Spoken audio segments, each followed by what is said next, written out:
Greetings everyone.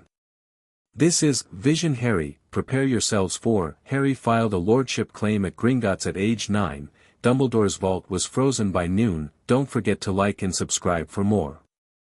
Let's begin. Chapter 1, The Brick and the Book. The cupboard under the stairs at number 4, Privet Drive smelled like old wood, dust, and the particular kind of loneliness that settles into a space when the person living in it has stopped expecting things to get better. Harry Potter was 9 years old, and he had stopped expecting things to get better approximately 3 years ago. He hadn't given up, exactly. Giving up required a kind of dramatic collapse that Harry had never been able to afford. You couldn't collapse when collapsing meant Dudley sitting on your chest until you cried, or Aunt Petunia finding something new to scrub, or Uncle Vernon finding an excuse to turn the lock from the outside. Collapsing was a luxury. Harry had learned, very young, to do the opposite, to go quiet, go small, go still, and watch. He watched everything. He watched the way Uncle Vernon's left eyebrow twitched before he shouted. He watched the way Aunt Petunia's mouth got thin and mean whenever a neighbor complimented something about Harry, even accidentally. He watched Dudley, who was not stupid, exactly, but who had been taught so thoroughly that he was the center of the universe that he'd never needed to develop the instinct to look at anything else. Harry watched and he read. Books were easy to acquire because nobody at school thought Harry Potter was the sort of boy who read, which meant nobody watched him in the library, which meant he could sit in the back corner with something genuinely interesting and not get interrupted for whole, perfect hours. He'd read his way through most of the children's section by age 7. By 8, he was into history. By 9, he'd developed a specific and consuming interest in law. Not because he thought the law would help him. He wasn't naive about that. The law helped people who could use it, and using it required money, standing, and the kind of confidence that came from never having been told to disappear. But there was something deeply satisfying about the internal logic of legal systems, the way they were constructed to look fair while actually encoding whoever had the power to write them. Harry found it genuinely fascinating in the way that some boys found trains fascinating. The machinery of it. The gears. This is why, when the brick moved, he paid attention. He'd been lying on his cot on a Wednesday night in late July, the house quiet above him in that specific after 10 way that meant everyone had gone to bed and he was as alone as he ever got. He'd been pressing his back against the wall, a habit he'd developed because the cupboard was genuinely cold and the wall, for reasons he'd never investigated, held warmth slightly better than the surrounding wood. His shoulder shifted, his elbow knocked the baseboard, and a brick in the back corner of the cupboard moved about an inch to the left with a soft, grinding sound that seemed enormous in the silence. Harry went absolutely still. He listened for 30 seconds. Footsteps above, the groan of Uncle Vernon shifting in his sleep, Dudley's television murmuring through 2 floors of ceiling. Nothing that suggested anyone had heard. He turned, carefully, and looked at the brick. It had definitely moved. There was a gap now, a horizontal slot about 2 fingers wide and 4 long, and from it came a smell, old paper, and something else, something that made the back of Harry's neck prickle in a way he associated with the strange things that happened around him sometimes. The things he never talked about because he'd learned, very early, what happened when he did. He reached in. His fingers found 2 things. The first was a small, flat book, its cover cracked leather the color of dried blood, with no title on the spine. The second was an envelope. Sealed. And on the front, in handwriting he had never seen but recognized with a bone-deep, wordless certainty, for Harry. To be opened when found. He held the envelope for a long time without opening it. He didn't know why he waited. He'd been alone his entire life in the way that mattered, and the thing in his hands had clearly been waiting for him specifically, and there was no reason to delay except that some part of him understood, with the quiet animal instinct of someone who'd learned to read situations before they developed, that once he opened it, things would be different. You could feel those moments sometimes. The pivot points. The before and after. He opened it. The letter was 3 pages long, written in the same hand as the envelope, small and precise with occasional words underlined. It began, Harry, if you're reading this, I didn't make it. I'm sorry. I want you to know that I tried everything I could think of to make sure you'd be alright, and then I want you to know that I clearly didn't try hard enough, because alright is not a word anyone would use to describe living in a cupboard at my sister's house. I know Petunia. I grew up with her. Whatever she's told you about me, or about your father, or about who you are, set it aside. I need you to hear my version. Your name is Harry James Potter. Your father was James Charles Potter, Lord of the ancient and most noble house of Potter. That title, and everything attached to it, passes to you. Your father's mother was a Peveril, which means you carry that line too. And your father carried the bloodline of Godric Gryffindor through his grandmother's side, which makes you the heir to 3 of the oldest houses in magical Britain. I know. I know you don't know what any of that means yet. Read the book first. Then read this again. The book is called Magical Rights and Hereditary Claims, 3rd edition, published by Gringotts Press. I pulled it out of your father's library the night everything went wrong. I had about 4 minutes, Harry, and I grabbed what I thought would be most useful to you. I hope I chose right. Here is what I need you to understand: there are people who will not want you to know what you are.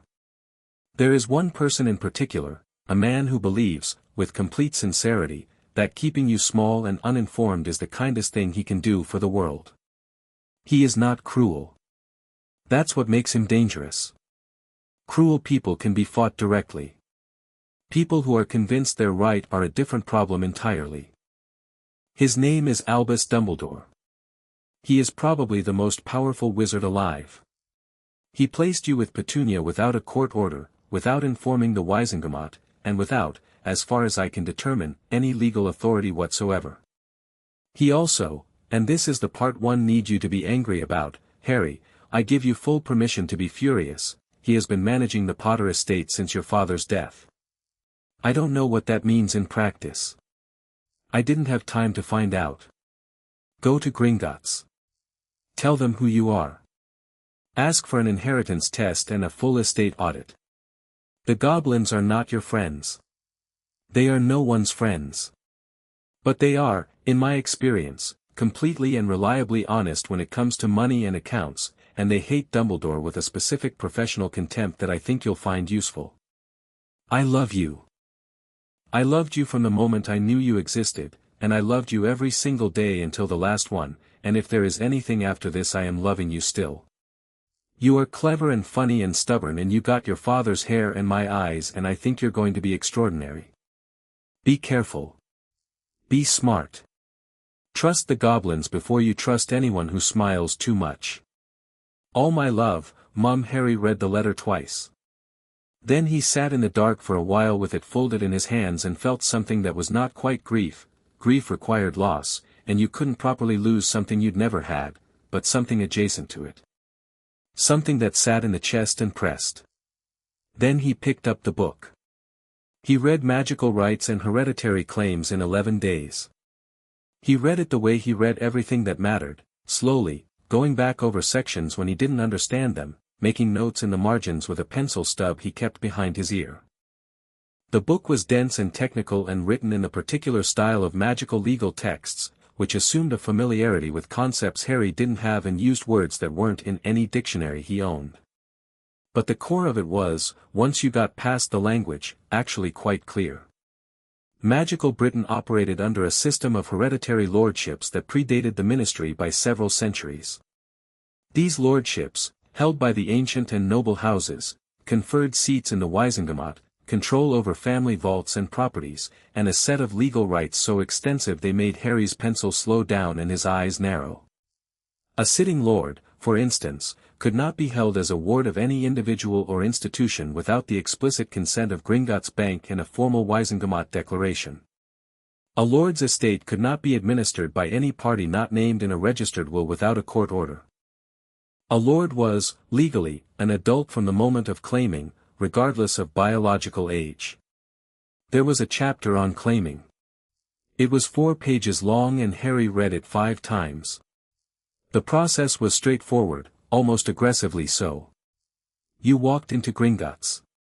You requested an inheritance test, a blood ritual that cost 3 galleons and took 20 minutes. If the test confirmed your lineage, you filed a lordship claim, paid a registration fee, and received your house rings from the family vault. From that moment, you were legally lord of your house, with all rights attached. You had to be at least 9 years old. Harry had turned 9 in July. He sat with that for a day. Turned it over. Checked the date on his birth certificate, which he'd found years ago in a shoebox in the hall closet when Aunt Petunia sent him to find Dudley's old swimming certificate. July 31st. He'd already turned 9. The window was open. He thought about his mother's letter. About the name Albus Dumbledore, written in her careful hand with a weight behind it that he could feel even through dried ink on old paper. He thought about the estate audit, and what an audit might find. He thought about the cupboard. Then he made a list. He was a list maker by nature, another thing nobody at school knew about him, because Harry Potter was supposed to be the weird, scruffy kid who blew up Piers Pocus's balloon by looking at it funny and occasionally appeared on the roof of the school building without using the stairs. He wasn't supposed to make careful, methodical lists in the back of a school notebook and then spend 3 days refining them. The list had 2 columns.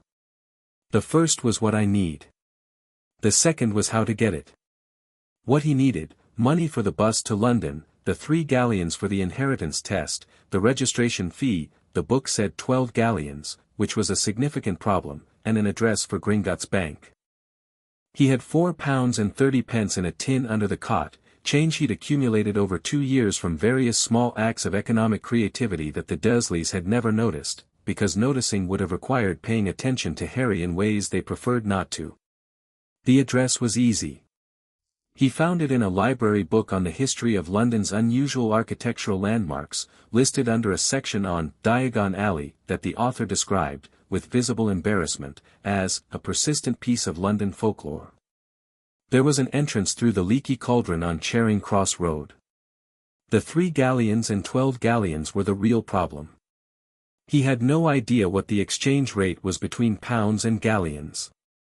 The book didn't mention it. He thought about this for 2 days and then solved it by going back to the library and finding a specialist publication on numismatics, coin collecting, that had, in a throwaway paragraph, mentioned that wizarding currency occasionally surfaced in antique markets and that a single gold galleon had been sold at auction in 1987 for £412, which the author found amusing. Harry put his pencil down. £412 per galleon. He needed 15 galleons minimum. That was £6,180, which was a number so large it was almost funny. He sat with that problem for a week, and then had an idea that was either brilliant or catastrophic, and decided it was probably both, and did it anyway. He wrote to Gringotts. He wrote the letter 3 times before he was satisfied with it. The final version was exactly 1 paragraph: to Gringotts Bank, London, I am Harry James Potter, heir to the houses of Potter, Gryffindor, and Peveril. I am 9 years old and resident at 4, Privet Drive, Little Whinging, Surrey, under circumstances I believe to be legally questionable. I wish to file an inheritance claim at your earliest convenience. I understand there are associated fees. As I do not currently have access to my family's vaults, I am asking whether Gringotts would consider advancing the cost of the inheritance test and registration against the estate, to be repaid upon successful claim. I recognize this is an unusual request. I believe the audit that will follow a successful claim will demonstrate why I am making it. Yours, Harry J. Potter. He addressed it to the director, Gringotts Bank, Diagon Alley, London, added urgent, hereditary claim inquiry, to the envelope, and spent 45 minutes figuring out how to send it, eventually concluding that since magical owls apparently delivered magical post, his best option was to leave it on the front step before dawn with a note on top that said for any magical owl in the area, urgent delivery please, which he felt was either going to work or was going to result in a very confused pigeon. It worked. He found the reply wedged under his cupboard door at 3 in the morning, 4 days later, on a square of thick parchment that smelled faintly of gold. Mr. Potter, Your letter has been received and reviewed by the Office of Hereditary Claims. Your request is unusual but not without precedent. Gringotts Bank will advance the costs of inheritance testing and lordship registration against the Potter estate, to be settled upon successful claim. Present this letter at the hereditary claims counter no earlier than 1 week from the date of this correspondence, and ask for account manager Sharpclaw. Do not be late. Ragnarok, Director, Gringotts Bank. Harry read it twice. Then he put it with his mother's letter and the book, behind the brick, and went back to sleep. He didn't sleep well, but that wasn't new. He left on a Tuesday. He chose Tuesday because it was the day Uncle Vernon left earliest for work. Aunt Petunia drove Dudley to his enrichment class at 9 sharp, and the house was empty by 8:45. He'd verified this schedule over 4 separate Tuesdays, noting the times with the kind of precision that would have alarmed anyone paying attention to him. Nobody was paying attention to him. He packed a single bag, the letter, the book, the Gringotts reply, his birth certificate, and a cheese sandwich he'd made the night before because he didn't know how long it would take. He dressed in Dudley's cast-offs as usual, which he felt briefly resentful about and then decided he didn't care. Clothes were not the point. He walked to the bus stop in 18 minutes. Bought a ticket to London Victoria with £3.50. Found a window seat and watched Surrey dissolve into the M25 and then London, and sat very still with his bag on his lap and thought about nothing in particular, which was a skill he'd developed for situations where thinking too hard made things worse. The bus deposited him at Victoria at 11:15. From there he followed the directions he'd memorized. He'd memorized them the way he memorized everything that mattered, by writing them out until the act of writing became the act of knowing, and found Charing Cross Road without any real difficulty. The leaky cauldron was easy to miss. He walked past it twice before something made him stop and look again, not anything visible, more like a feeling at the edge of attention, a slight wrongness in the streetscape that his brain kept snagging on. He stood outside what appeared to be a blank bit of wall between a bookshop and a record store, looked at it very carefully, and pushed the door that wasn't there. The inside of the leaky cauldron was dim and smelled like old beer and candle smoke. The patrons were unusual. Harry took a moment to observe them with the comprehensive, non-reactive attention he'd spent 9 years developing, catalogued what he was seeing: a woman with green hair eating something that moved, a man in robes the color of an argument, 2 elderly wizards playing chess with pieces that swore at each other, and then walked straight through to the back without stopping. The courtyard. The brick wall. He stood in front of it and consulted, quietly, the description in his mother's letter, which she had apparently written in enough detail to serve as navigation. 3rd brick from the left, 2nd row up from the large stone. Tap it 3 times. The wall will open. He didn't have a wand. The book had been very clear that a wand was not required for Gringotts business. The inheritance test used a ritual knife and a bloodstone, neither of which required wand magic. But tapping a brick to open a wall presumably did require something. He stood there for a moment. Then he thought about the balloon he'd exploded by looking at it. The roof he'd appeared on without using the stairs. The time Aunt Petunia had cut his hair aggressively short and by the next morning it had grown back, and the look on her face had been, he tapped the brick 3 times. The wall folded back like a drawing being erased. Diagon Alley opened in front of him, and Harry stood at the entrance and looked at it, the cobblestones and the crooked buildings and the owls and the shop windows and the people in robes moving with the casual ease of people in the world they belonged to, and felt something he couldn't immediately name. It sat between hunger and recognition. Like remembering something he hadn't known he'd forgotten. He walked forward. He found Gringotts. It was exactly what a bank built by goblins who had several thousand years of experience at being frightening would look like. White marble columns 40 feet high. Bronze doors engraved with a poem about thieves that Harry read on the way in and found genuinely excellent. A set of silver inner doors with a warning he read twice and thought was both very serious and completely fair. He went to the nearest teller. "I need to see account manager Sharpclaw," he said. "My name is Harry Potter. I have a letter from Director Ragnarok." The teller, a goblin with a face like a very old and very displeased walnut, looked at him for a long moment.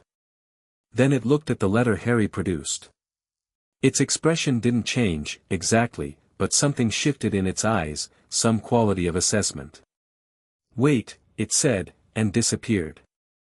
Harry waited. He looked around the main hall, at the goblins moving with their quick efficient purpose, at the witches and wizards conducting their banking with varying degrees of nervousness. He wondered, idly, whether any of them were here because of the Potter estate. Whether any of them knew his name. A goblin appeared at his elbow without any sound of approach, a tall one, for a goblin, with long fingers and very bright, very clever eyes. "Mr. Potter," it said. "I am Sharpclaw. Come with me." The office was smaller than Harry expected and more organized than he expected, which raised his estimation of Sharpclaw before either of them had said anything significant. He disliked spaces that were cluttered for the sake of appearing important.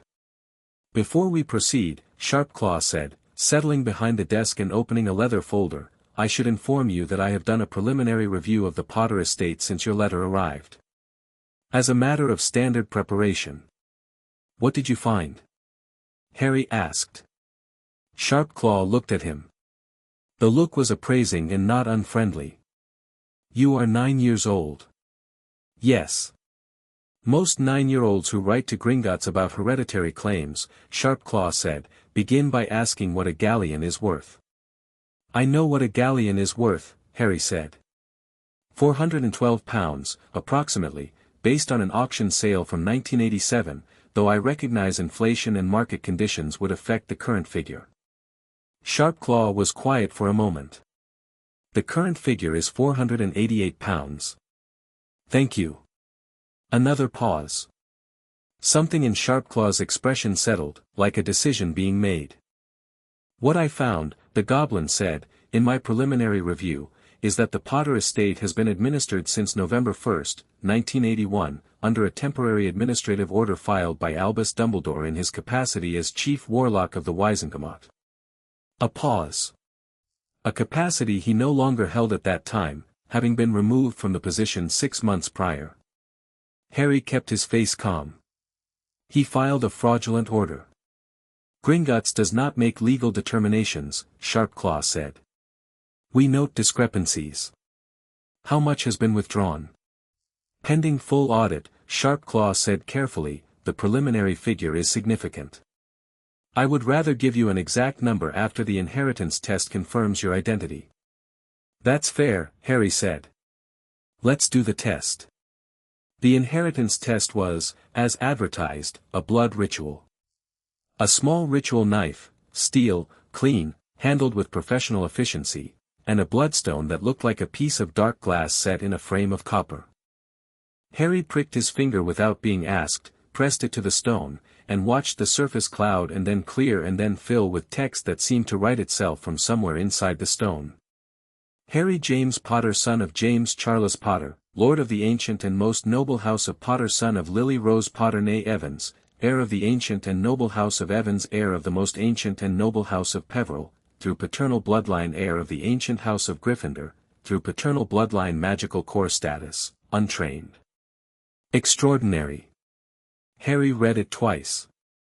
Then he looked at Sharpclaw. 3 houses. "Yes," Sharpclaw said.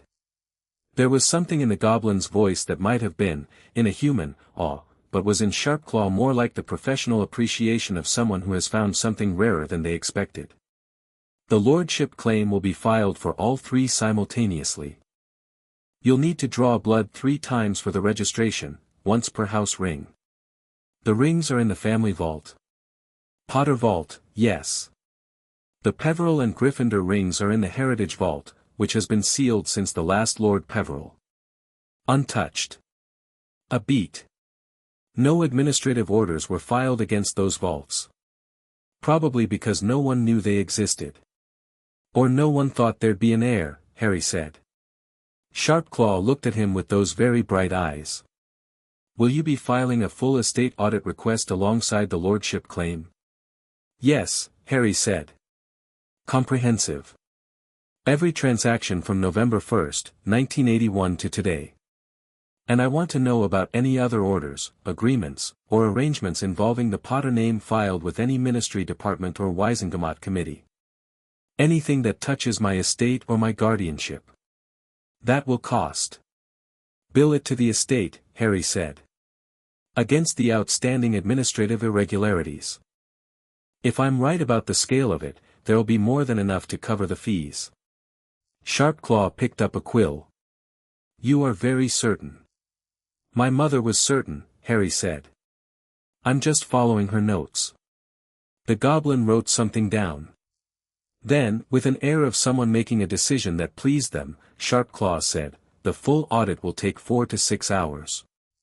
I will file the lordship claim immediately, which will freeze all vaults under the disputed administrative order pending the audit's completion. A pause.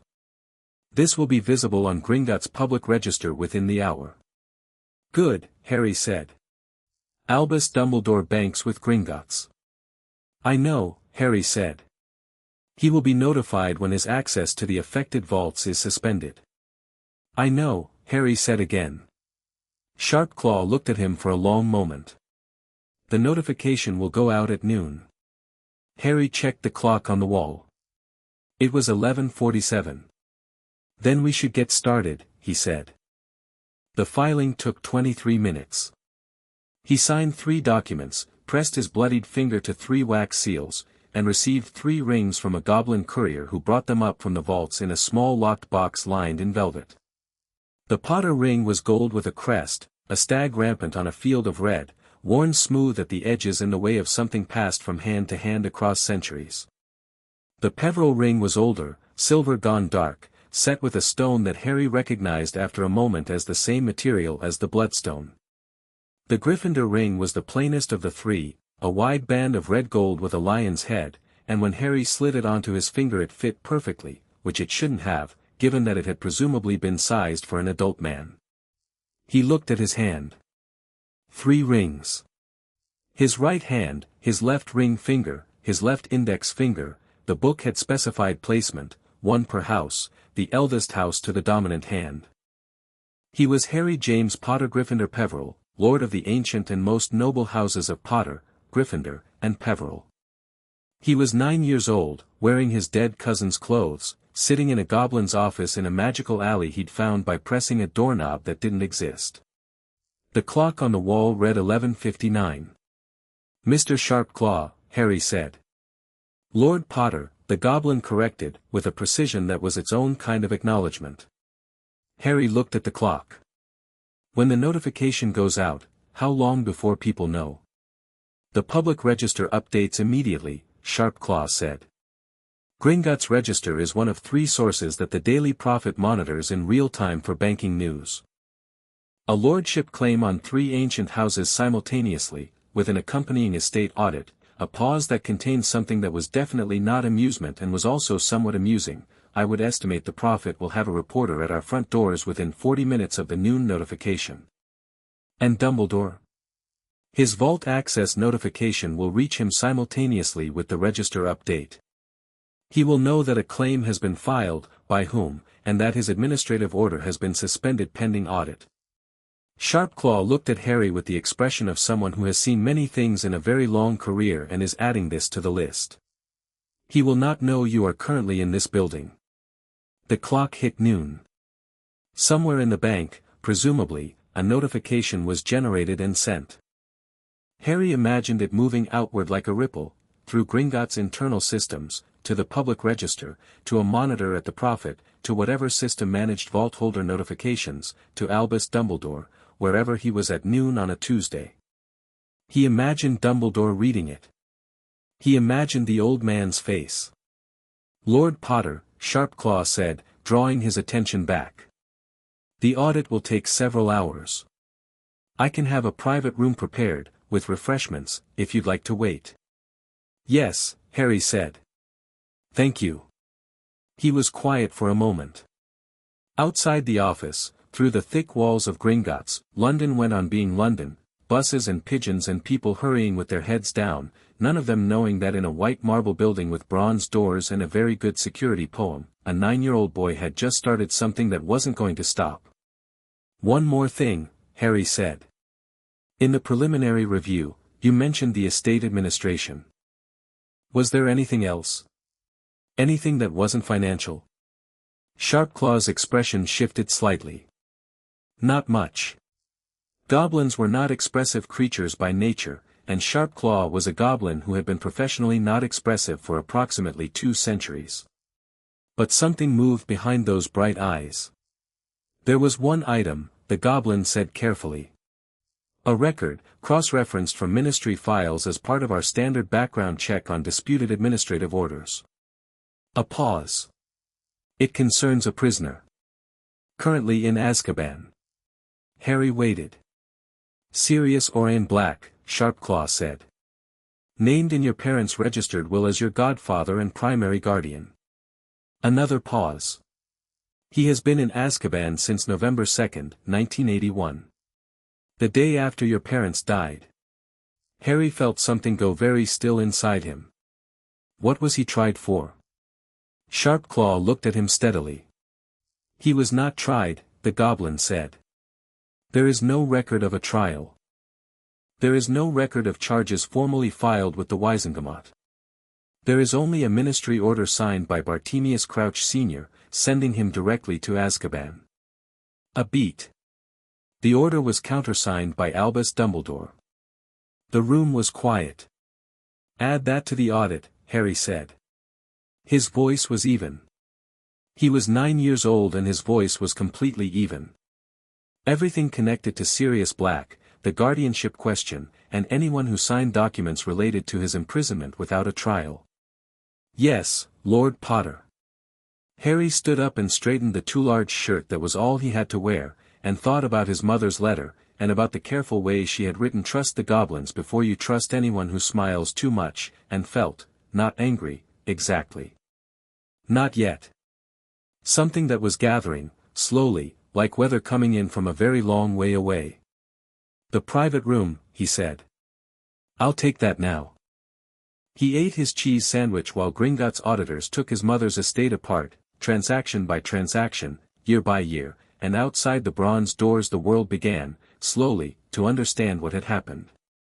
Chapter 2, Audit. The private room Sharpclaw arranged was small and well lit, with a table, 2 chairs, a carafe of water, and a plate of something that looked like shortbread but tasted faintly of honey and something Harry couldn't identify. He ate 3 pieces before deciding he didn't need to identify it and had 2 more. He spread his mother's letter on the table in front of him and read it again. Then he read the relevant sections of magical rights and hereditary claims, specifically the chapters on disputed administrative orders and the legal mechanisms for challenging guardianship arrangements.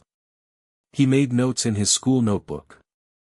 He was halfway through the section on Wizengamot appeal procedures when the door opened and Sharpclaw came in with a second goblin Harry hadn't met, this one carrying a leather briefcase large enough to suggest it had been charmed to hold more than its dimensions implied.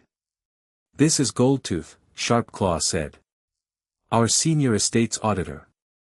She has been on the Potter account for the past 2 hours."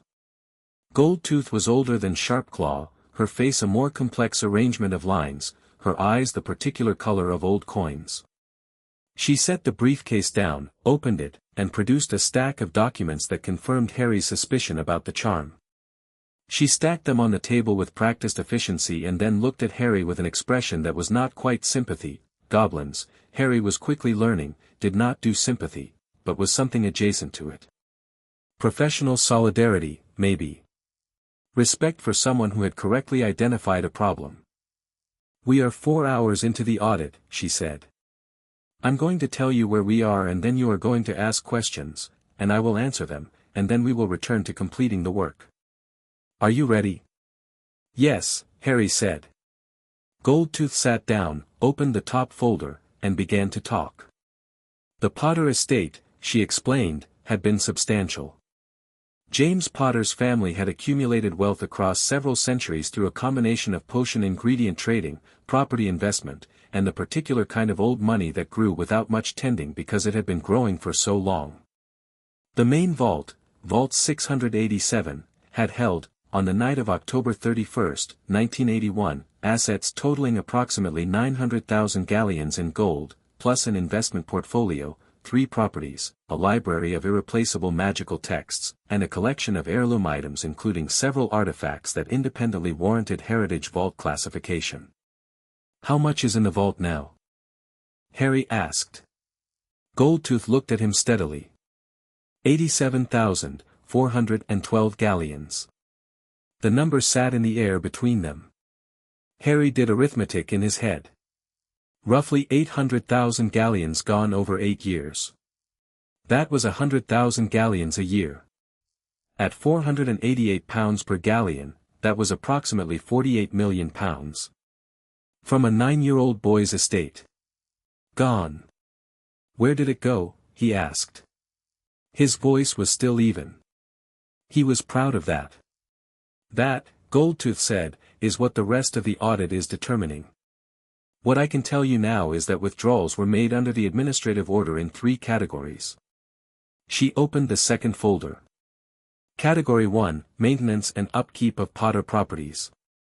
This is legitimate in principle, but the amounts are substantially above market rate. Godric's Hollow, for instance, the original property, was destroyed on the night of your parents' deaths. It has been maintained as a heritage site since then, which costs nothing, because heritage site designation transfers upkeep to the ministry. Yet Gringotts records show 73 separate withdrawals for Godric's Hollow maintenance, totaling 14,000 galleons. So someone withdrew money for maintaining a property that costs nothing to maintain, Harry said. Yes. Where did those withdrawals go? Several destinations. Some to a ministry department that doesn't appear to exist under any current directory listing. Some to a private account. Goldtooth turned a page. The private account is registered to an entity called the Greater Good Foundation. Harry wrote that down. Category 2, Goldtooth continued, is described in the withdrawal records as security arrangements and protective measures. These withdrawals are the largest. Cumulative total of approximately 400,000 galleons. For security arrangements, Harry said flatly. For security arrangements on a property in Little Whinging, Surrey, Goldtooth said, with the tone of someone reading something they find both professionally offensive and personally distasteful, described in the filing as a protected safe house for the Potter heir. Harry looked at the table. Number 4, Privet Drive. His cupboard. Presumably Dumbledore had decided that the blood wards he'd placed there, his mother's letter had mentioned something called blood wards in a postscript, a magical protection keyed to Petunia's blood, constituted security arrangements worth 400,000 galleons. Or he'd decided no one would ever audit it. Category 3. Harry said. Miscellaneous educational and welfare expenses. Goldtooth's voice was dry. Including a recurring annual payment of 12,000 galleons described as living stipend for Potter heirs' guardians. The room was quiet for a moment. He was paying the Dursleys, Harry said. Gringotts does not draw conclusions, Goldtooth said carefully.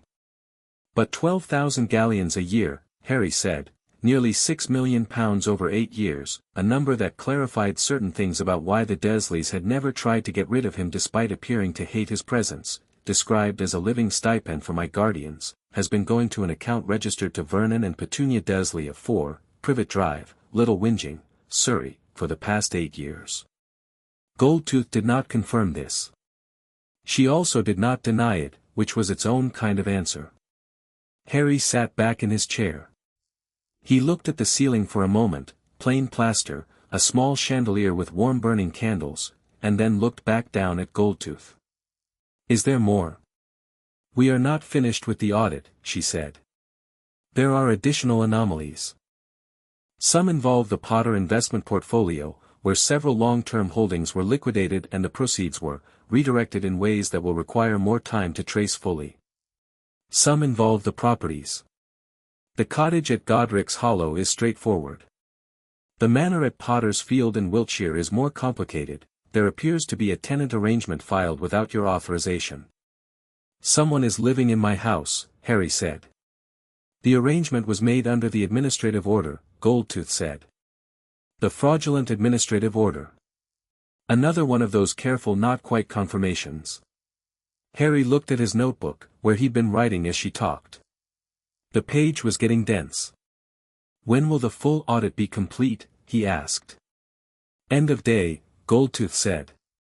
I will have complete figures and documentation by 6 o'clock this evening. The full report will identify every withdrawal, every destination, and every irregularity with full supporting records. A pause. I should tell you that the report, once complete, will be filed with our legal department and will be available as evidence in any formal proceedings you choose to initiate. I will be initiating formal proceedings, Harry said. Yes, said Goldtooth, without any particular surprise. I thought you might. She stood, collected her folders with crisp efficiency, and looked at him for a moment. Lord Potter, the report will also address the Sirius Black matter. There are guardianship documents in the Potter vault that are relevant to his situation, including a signed and witnessed statement from your father filed 3 months before his death. Harry looked up sharply. James Potter filed a document with Gringotts, Goldtooth said, naming Sirius Black as your primary magical guardian and legal next of kin in the event of both parents' deaths. That document is dated August 12, 1981. It is witnessed, notarized, and completely legal. She held his gaze. It was never presented to the Ministry or the Wisengamot. As far as Gringotts can determine, it was never disclosed to anyone. Harry thought about that for a long moment. Who had access to the vault? Under the administrative order, only the administrator, Goldtooth said. Albus Dumbledore. She left. Sharpclaw remained.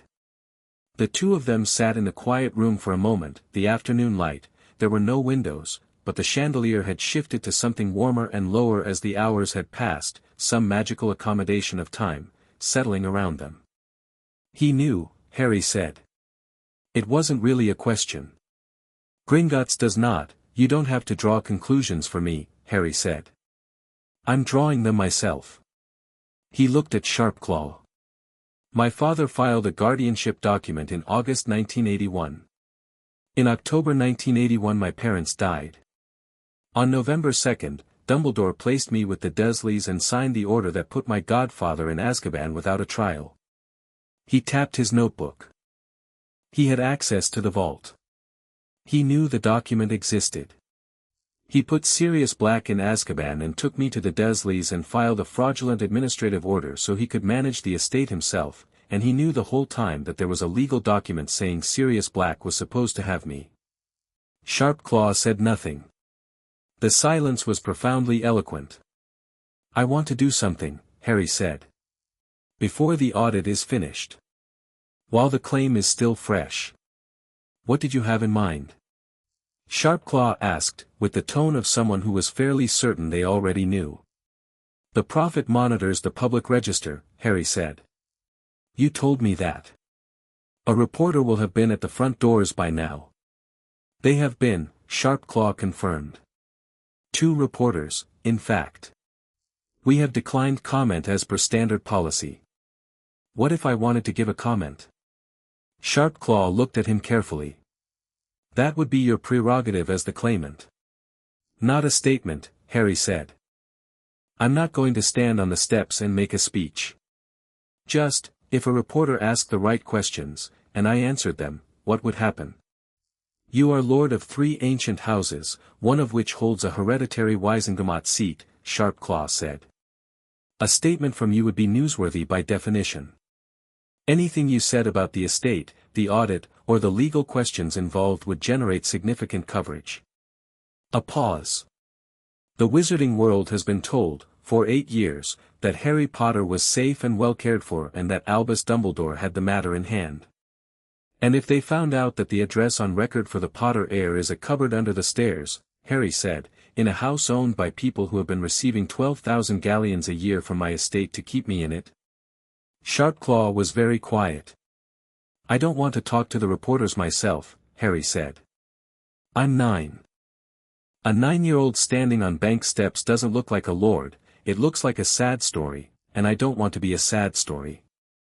I want the facts to be the story. He thought for a moment. Can Gringotts issue a statement? Not speculation, just facts. The claim was filed. The audit is underway. The administrative order is suspended pending investigation. And as a matter of public record, the registered address of the Potter heir under the disputed guardianship arrangement is 4, Privet Drive, Little Whinging, Surrey, Sharpclaw said. Yes. That is a matter of public record.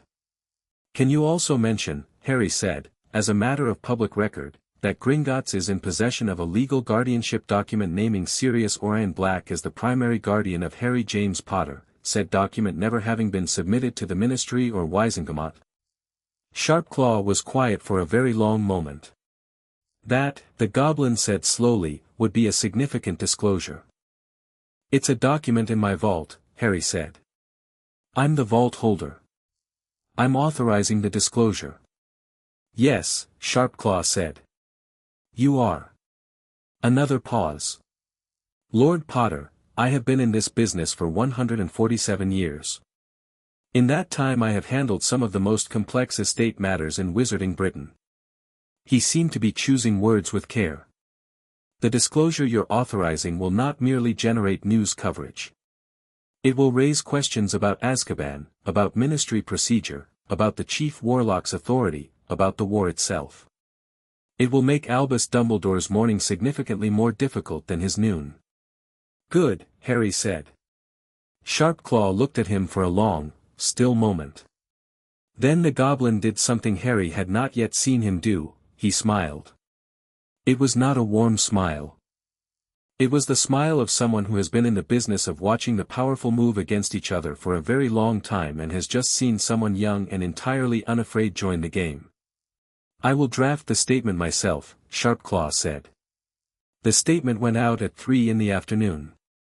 Harry didn't see the immediate reaction because he was still in the private room, finishing his reading on Wisengamot procedures and working through the section of the book that covered how a lord could petition for emergency review of a criminal case on the grounds of guardianship fraud.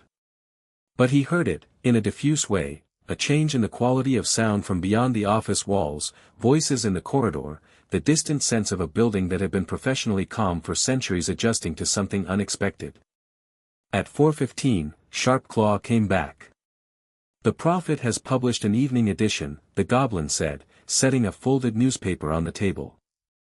It was still warm, magically printed within the last 20 minutes by the looks of it, and the headline took up the entire front page in letters 2 inches high, Potter heir files lordship claim, estate audit underway, Gringotts reveals suppressed guardianship document, Black held without trial.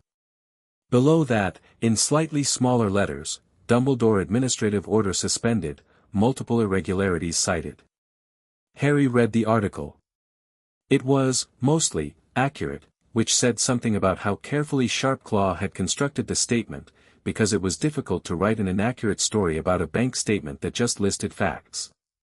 The reporter had added context, some of it breathless and some of it genuinely well-researched, about the legal implications of filing a lordship claim at age 9, about what a hereditary seat in the Wisengamot meant, about Sirius Black and the circumstances of his imprisonment. There was a paragraph near the end that simply read, the registered address for the Potter heir under the suspended administrative arrangement is 4, Privet Drive, Little Whinging, Surrey. Gringotts declined to characterize the living conditions at that address. They hadn't needed to. The implication was clear enough. Has anyone come to the bank? Harry asked. 3 ministry officials, Sharpclaw said, one of whom identified himself as a senior aide to the Minister for Magic. They have been told that Gringotts does not discuss client matters with ministry representatives without a court order, and that any inquiries regarding the ongoing audit should be submitted in writing to our legal department. Did they leave? Eventually, Sharpclaw said, with a satisfaction in that single word that Harry found deeply comforting. There has also been activity in the Wisengamot. I am told by colleagues that an emergency session has been called for tomorrow morning. He paused. Also, a howler was delivered to the front doors addressed to whatever goblin is responsible for this outrage. We did not open it. We destroyed it and sent the ash to our legal department. Harry felt something that was, for the first time all day, very close to a genuine smile. "Who sent it?" "The return address said Hogwarts," Sharpclaw said. Harry sat with that for a moment. Then he looked back at the newspaper, at the headline, at his name in 2-inch letters, and thought about Albus Dumbledore reading the evening edition in his office in a school tower, and felt the thing in his chest that had been gathering all day settle into something harder and more permanent. Not anger, exactly. Not anymore. Purpose. Goldtooth returned at 6, as promised, with the completed audit. It was 47 pages long. Harry read all of it. The final numbers were stark. Total withdrawals from the Potter estate under the fraudulent administrative order, 814,000 galleons. Of that, approximately 90,000 could be argued as legitimate maintenance and administrative costs, though the documentation was often vague and the rates consistently inflated. The remaining 724,000 galleons had gone to 4 destinations: the Greater Good Foundation, the largest single recipient, the Dursley household account, the ministry department that didn't exist in any directory, and a series of smaller transfers to individuals whose names Harry didn't recognize but noted carefully. There was also a section on the investment portfolio. 11 long-term holdings, stocks in major wizarding businesses, primarily, had been liquidated between 1983 and 1987. The proceeds, totaling approximately 130,000 additional galleons, had gone to the Greater Good Foundation. The audit section on Sirius Black was brief but precise. The guardianship document filed by James Potter on August 12, 1981, was reproduced in full on page 31. It was exactly what Goldtooth had said, clear, witnessed, legally unambiguous. Harry read his father's signature at the bottom and felt the pressure in his chest again, the same thing the letter had caused, the not-quite grief. The document also named a secondary guardian, in the event Sirius was unavailable, Frank and Alice Longbottom. Harry stopped at that and read the paragraph again. Frank and Alice Longbottom, who he vaguely recalled from something in the library at school, a history book that had mentioned them in passing, though he couldn't remember the context. He made a note to find out more. The final section of the audit was the one Goldtooth had described as the most complex, the property question. Godric's Hollow was straightforward, the heritage site designation confirmed and the fraudulent maintenance withdrawals clearly documented. The manor at Potter's Field, Wiltshire, was, as Goldtooth had said, more complicated. There was a tenant, a formal arrangement filed under the administrative order, granting a 99-year lease at a nominal rent to a party described only as a trust for educational purposes. A trust for educational purposes, renting a Potter family manor for 99 years at 1 galleon per year. Harry stared at that for a while. Then he turned to Sharpclaw, who was sitting in the corner with his own documents, and said, "The trust renting Potter's Field, can you find out who controls it?" "Already in progress," Sharpclaw said, without looking up. "We expect to have the beneficial ownership of the trust identified within 48 hours. I'm going to guess," Harry said, "that it connects back to the Greater Good Foundation." "Gringotts does not speculate," Sharpclaw said, and there was something in his voice that was absolutely speculation, warmly wrapped in professional neutrality. Harry looked back at the audit. He reached the last page, which was a summary statement in Goldtooth's precise handwriting: total assets diverted from Potter estate without legal authority, minimum 724,000 galleons, final figure pending further investigation. Recommended action: formal complaint to Wisingamot Ethics Committee, criminal referral to DMLE for investigation of financial fraud, formal petition for review of Sirius Black imprisonment and associated guardianship decisions. All documentation is maintained in Gringotts Secure Archive and will be made available to appropriate legal authorities upon request by Lord Potter. Harry closed the folder. The room was quiet. Outside, through the walls of Gringotts, Diagon Alley was shifting into evening, the shops closing, the street emptying. London was going about its business. Somewhere, presumably, a great many wizards and witches were reading the Evening Prophet and talking about it, or shouting about it, or sending howlers to goblin banks. "Sharpclaw," Harry said. "Lord Potter. I need to think about next steps, Harry said. I'm going to need legal representation. Wizarding solicitors who work in Wisengamot procedure. Ideally ones who are not connected to Dumbledore, the Order of the Phoenix, or the Ministry's current senior leadership. Gringotts maintains a list of approved legal representatives, Sharpclaw said. We have 3 firms we would recommend for matters of this complexity. The most experienced is Blackthorne and Associates, who have handled several major hereditary disputes over the past century.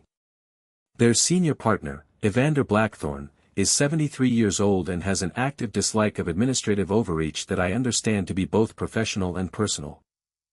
Set up a meeting, Harry said. Tomorrow morning if possible.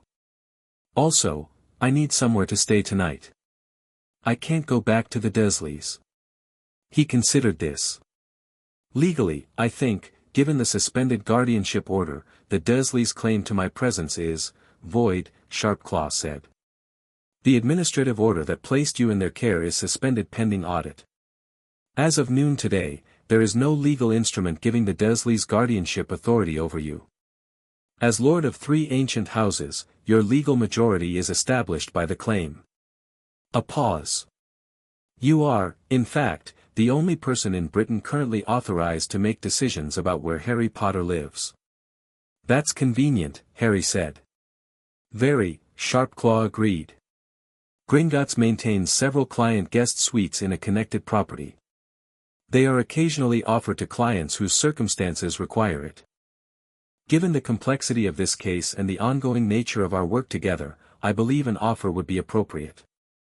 Another pause. It would, naturally, be billed to the estate. Against the outstanding irregularities, Harry said. Of course. Harry stood up, tucked the audit under his arm, and looked around the private room. He'd been here for over 6 hours.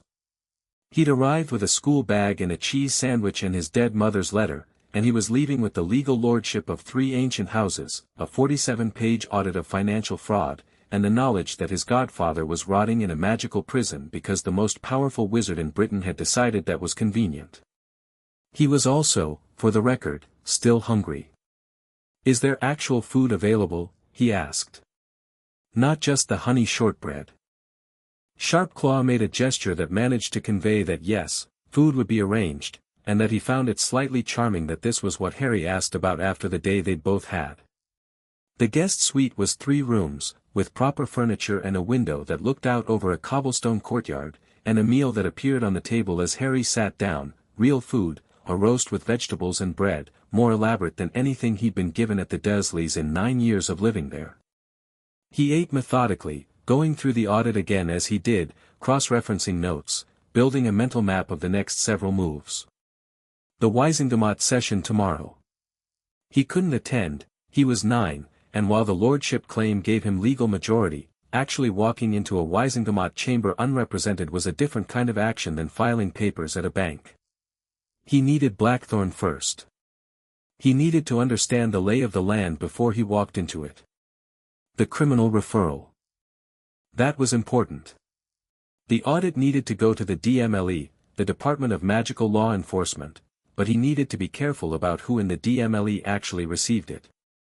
If the department was compromised, if Dumbledore's people were involved, a referral could be buried. He needed someone independent. Sirius. Getting Sirius out of Azkaban was not simple even with the evidence they had. The legal mechanism for challenging an imprisonment without trial was complex and slow and could be stalled at multiple points by people with the right connections. He needed to move on it, but he needed to move on it correctly. He was thinking about the Longbottoms, the secondary guardians, the couple named in his father's document, when he found the file at the back of the audit that he hadn't fully processed. A supplementary section, 3 pages, headed Additional Matters of Note. He read it and set his fork down.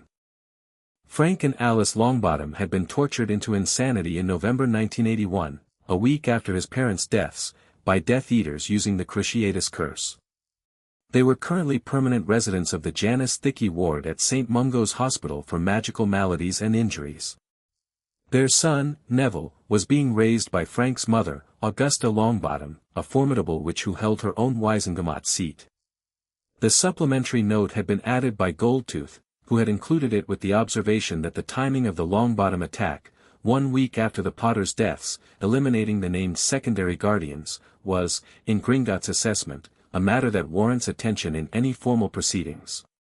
Harry sat with that for a long time.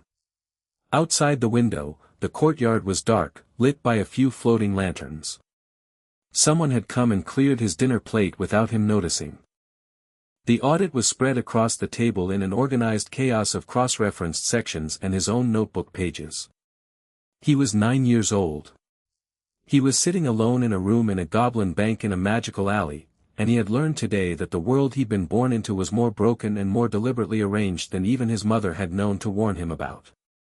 That the people in it who called themselves good had, in the service of their own certainty, done things that were, when you laid them out in columns on 47 pages of auditing paper, monstrous. Not with cruelty, exactly. With confidence. With the particular arrogance of people who had decided they knew best and had never been required to prove it. He picked up his notebook. He wrote at the top of a fresh page, in letters large enough to be unmissable, what Dumbledore wanted, a weapon he could aim. A boy who knew nothing. A hero with no agency. He underlined it. Then he wrote underneath, what he's getting instead. He left the second line blank. Not because he didn't know the answer, but because the answer was going to be better expressed in action than in words. His mother had taught him that, through 3 pages of careful ink, in the way she'd laid out every single thing he needed without ever once telling him to be afraid. He was not afraid. He closed the notebook and looked at the 3 rings on his fingers. The gold and red of Potter, the dark silver of Peveril, the warm red gold of Gryffindor. His inheritance. His name. He thought about Albus Dumbledore, somewhere in a school tower, and wondered how many people the old man had called before evening, and what they'd said, and whether any of them had told him the truth, that it was too late. The clock on the mantel said 9:47 p.m. Outside, London was quiet. Inside, Harry Potter, lord of 3 ancient houses, aged 9, owner of a cheese sandwich, a dead mother's letter, and 1 very productive day, turned out the light and went to sleep. He slept well. That was new. Chapter 3, The Chamber and the boy Evander Blackthorne arrived at 8 in the morning and looked exactly like someone who had been making powerful people uncomfortable in courtrooms for 50 years. He was tall, spare, with white hair cut close and sharp gray eyes that moved around a room with the efficient assessment of someone who had spent a career finding the thing people were trying to hide. He wore dark robes, no jewelry except a single signet ring, and carried a briefcase that was, if anything, even more charmed than Goldtooth's. He shook Harry's hand without any of the fuss Harry had been bracing for, no widened eyes at the scar, no pause at the rings, no performative warmth, and sat down across the table and opened his briefcase and said, "Show me the audit." Harry showed him the audit. Blackthorne read it the way Harry read things, completely, without rushing, going back over sections, occasionally making small notations in a leather-bound pad. He asked 3 questions while reading: the date of the original administrative order, the exact wording of the Greater Good Foundation's registration with the Ministry, and whether Gringotts had any record of Dumbledore attempting to access the Potter Vault after the claim was filed. He tried at 2:15 p.m., Sharpclaw said, from the corner where he'd been sitting since 7:30 with his own pile of documents. Access denied. Standard notification sent. Blackthorne made a note. And his response to the notification? No formal response yet, Sharpclaw said. Informally, the Howler. Blackthorne looked up from the audit for the first time. He sent a howler to a goblin bank. To whatever goblin is responsible for this outrage, Harry said. Blackthorne looked at Harry for a moment. Then he looked back at the audit. Albus Dumbledore is many things, he said, in a tone of professional detachment that contained multitudes, but he is not a man accustomed to situations he didn't architect. The howler is informative. He turned to page 31. Read the guardianship document. Turned back a few pages. Read something again. He's going to claim, Blackthorne said, half to himself, that he acted in the best interest of the child. That the security situation following you-know-whose fall required extraordinary measures. That Sirius Black was believed to be a Death Eater and the blood wards at the Dursley residence were the strongest available protection. Can that argument succeed? Harry asked. In front of the Right Wisengamot, with the Right Wisengamot members absent, and if the audit evidence were suppressed? Blackthorne was quiet for a moment. Possibly. 3 years ago, yes. Today, he set the audit down and looked at Harry directly. The Prophet ran your story on the front page of the evening edition. This morning's edition has 3 follow-up articles, including an interview with a legal scholar at the Wizarding University of Edinburgh who has called the administrative order, and I am quoting directly, a document with the legal validity of a child's drawing. The public conversation has already begun. Dumbledore can't suppress a conversation that 800,000 wizards are already having. He'll try to control it, Harry said. He'll put out a statement. Probably today. Probably this morning, Blackthorne agreed. And whatever he says will be carefully constructed, warm, and entirely about your welfare. He will position himself as a concerned guardian who made difficult decisions in terrible circumstances. He will be very sympathetic. A pause. He is genuinely very good at that. I know, Harry said. Which is why I don't want to argue against his character. I want to argue against his paperwork. Blackthorne smiled for the first time. It was a thin smile, precise, the smile of a man who had been waiting for someone to say exactly that. Tell me what you want to achieve. In order of priority. Harry had made this list the night before. He opened his notebook. First, establish legal emancipation and independent guardianship under my own lordship. I want no ambiguity about who is responsible for Harry Potter. Second, criminal referral for the financial fraud to an investigator I trust, which means not someone connected to the current ministry's senior leadership. Third, formal petition for emergency review of Sirius Black's imprisonment. I want a trial, or I want him moved from Azkaban pending a trial. Fourth, the property at Potter's Field, I want the fraudulent lease declared void and I want the beneficial ownership of that trust identified publicly.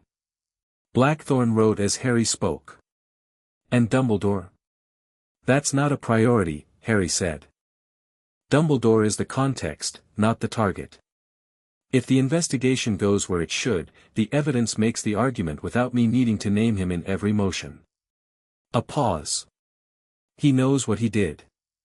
Making it public slowly, piece by piece, is more effective than one large accusation that he can weather behind his reputation.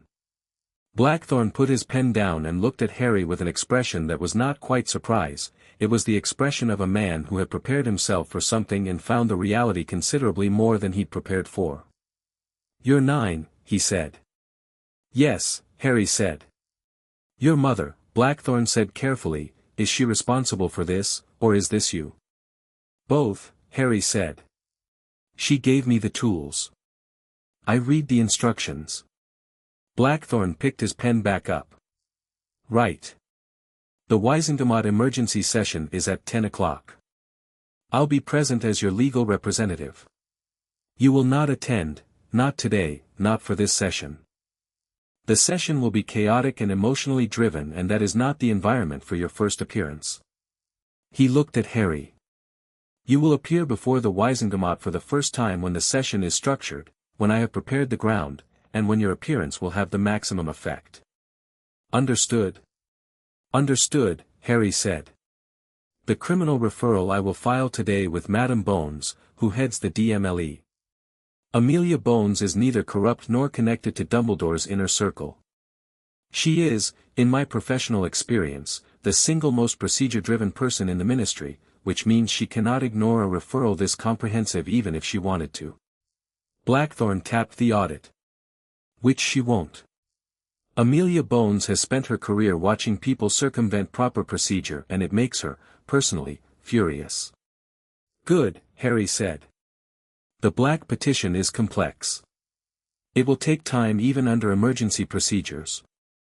What I can do today is file a formal inquiry of imprisonment with the Wisengamot clerk. It's a procedural notice that puts the question on the official record and requires a response. It won't free him, but it begins the legal clock. A pause. It will also make the morning papers tomorrow, because journalists monitor Wisengamot filings. File it, Harry said. Potter's Field I'll handle separately. The trust identification is Gringotts' work. Once Sharpclaw has the beneficial ownership, I'll petition for void declaration on the grounds of the original order's invalidity. Blackthorn closed his pad. Is there anything else I should know before I walk into that session? Harry thought for a moment. The Longbottoms, he said. Frank and Alice Longbottom were named as secondary guardians in my father's document. They were attacked a week after my parents. I want to know if that's connected to what we found. Blackthorn's expression didn't change, but something shifted in his eyes, something older and more complicated than professional assessment. Frank Longbottom was an Auror, he said quietly. One of the best. His wife Alice as well. They were close to the Potters. He was quiet for a moment. You think the timing is significant? My father named them as backup. They were neutralized a week after the primary guardian was imprisoned and the backup arrangement was activated but not implemented. Harry looked at Blackthorn steadily. I think it's worth noting. Blackthorn was quiet for a long moment. Then he stood, fastened his briefcase, and smoothed his robes. I'll see you this afternoon, he said. Don't speak to any journalists before I return. Don't send any owls or make any public statements. And, he paused at the door, have Gringotts prepare a guest account for you in your name with a reasonable operating balance from the Potter Vault. You're going to need spending money.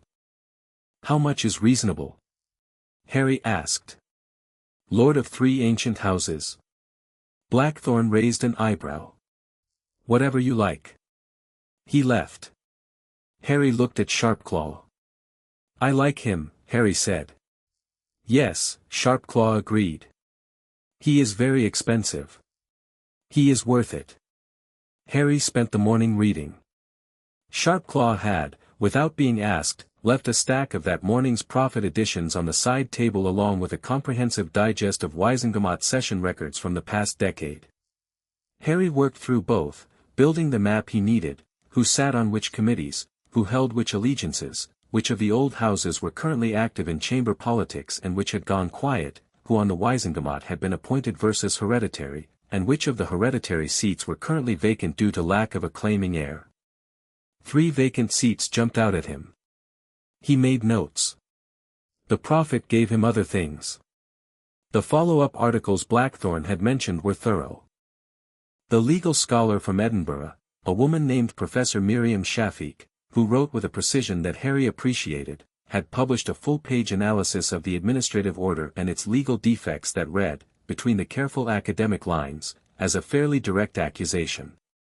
There was also an opinion piece from someone who signed themselves only as a concerned member of the Wisengamot, which was either genuinely anonymous or a transparent fiction, that called for an immediate independent inquiry. Dumbledore's statement appeared in the print edition that had been published at 7 a.m., he'd moved fast. Harry read it twice. It was, as Blackthorn had predicted, very good. Warm. Careful. It didn't deny the audit's existence or the claim's legitimacy, it couldn't, those were public record. Instead it constructed a narrative around them, the difficult days after you-know-whose fall, the genuine danger to the Potter heir, the extraordinary measures that had been necessary in extraordinary times, and the deep personal affection Dumbledore had always held for the boy his dear friends James and Lily had left behind. Harry noticed several things about it. It didn't address the amount of money withdrawn. It didn't address Sirius Black. It didn't address the guardianship document. It mentioned the Dursleys as a loving and carefully selected family, without addressing the 12,000 galleons a year they'd been paid to be that. And it ended with a sentence that Harry read 3 times, I have always acted, and will always act, in the best interests of young Harry, whose safety and happiness remain my primary concern. Present tense. Remain. As if the conversation about what Dumbledore should do with Harry Potter's life was ongoing, as if the lordship claim hadn't already answered it. Harry set the paper down. He understood something about Dumbledore then, reading that statement, something more specific than the general shape of manipulation his mother had warned him about. Dumbledore was not lying, exactly. That was the thing.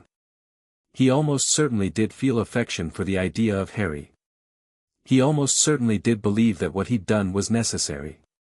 The statement was not cynical propaganda, it was the genuine expression of a man who had decided that his own judgment was the most important variable in any situation, and had built an entire moral architecture around that decision, and had never once looked at it from outside. That was not a man you could shame into changing. That was not a man who would read an audit and feel guilty. That was a man you defeated by making his judgment irrelevant. By building something he couldn't control and couldn't dismantle, and making it so public and so legally entrenched that his good intentions became, structurally, impossible to act on. Harry went back to his Wizengamot notes. Blackthorn returned at 2 in the afternoon. He sat down, accepted tea from a goblin attendant who appeared and disappeared with impressive efficiency, and told Harry what had happened. The emergency Wizengamot session had been, by all accounts, extraordinary. The chamber had been called to discuss the audit and the lordship claim, and it had devolved within the first 20 minutes into something that was less a legal proceeding and more a controlled explosion. 3 faction lines had immediately emerged: Dumbledore's supporters, who took essentially the same line as his morning statement, the opposition bloc, led by someone Blackthorn described as Augusta Longbottom, who had arrived with a rolled-up copy of the Morning Prophet and the energy of a woman who had been waiting a very long time to say a great many things, and a middle group of hereditary lords and elected members who were making rapid calculations about which side of this particular line it was wise to be on. Augusta Longbottom, Harry said. Neville's grandmother. You know the family. I know the audit. He paused. She has a Wizengamot seat. Augusta has held her family seat for 30 years and has the personal warmth of a steel filing cabinet and the political instincts of a chess grandmaster, Blackthorn said. She stood up in the middle of Dumbledore's prepared remarks and said, at volume, Albus, the audit is 47 pages long. How much of it would you like to explain before we discuss the part about Sirius Black? The chamber went very quiet. A pause that contained visible professional admiration. She is not someone I would choose to argue against. Did the session produce anything formal? 2 things, Blackthorn said. First, the inquiry of imprisonment was formally entered into the record. The Wizengamot is required to respond within 30 days. I'm going to push for faster. He opened his briefcase and produced documents. Second, an independent oversight committee has been voted into existence to review the administrative order and its associated actions. Augusta Longbottom is on it. It has subpoena authority. Harry looked at the documents. Who controls the committee? In theory, it reports to the full chamber. In practice, Augusta controls it and everyone knows it. Blackthorn allowed a small, dry smile. She has already requested the original administrative order document and all supporting correspondence. She expects to have them within 48 hours. Dumbledore will try to delay, Harry said. He will try. The subpoena authority makes delay legally difficult. Refusing a subpoena from a Wizengamot committee is poorly regarded. Harry nodded. The DMLE referral? Filed with Amelia Bones at noon. She acknowledged receipt immediately, which is not standard. Standard is 3 to 5 business days. She acknowledged it in 40 minutes, which tells us she was expecting it after reading the morning papers. Blackthorn set the receipt on the table. She has assigned 2 senior investigators. She has also, separately and on her own authority, placed a hold on Sirius Black's Azkaban record pending her investigators' review. Harry looked up sharply. She did that on her own.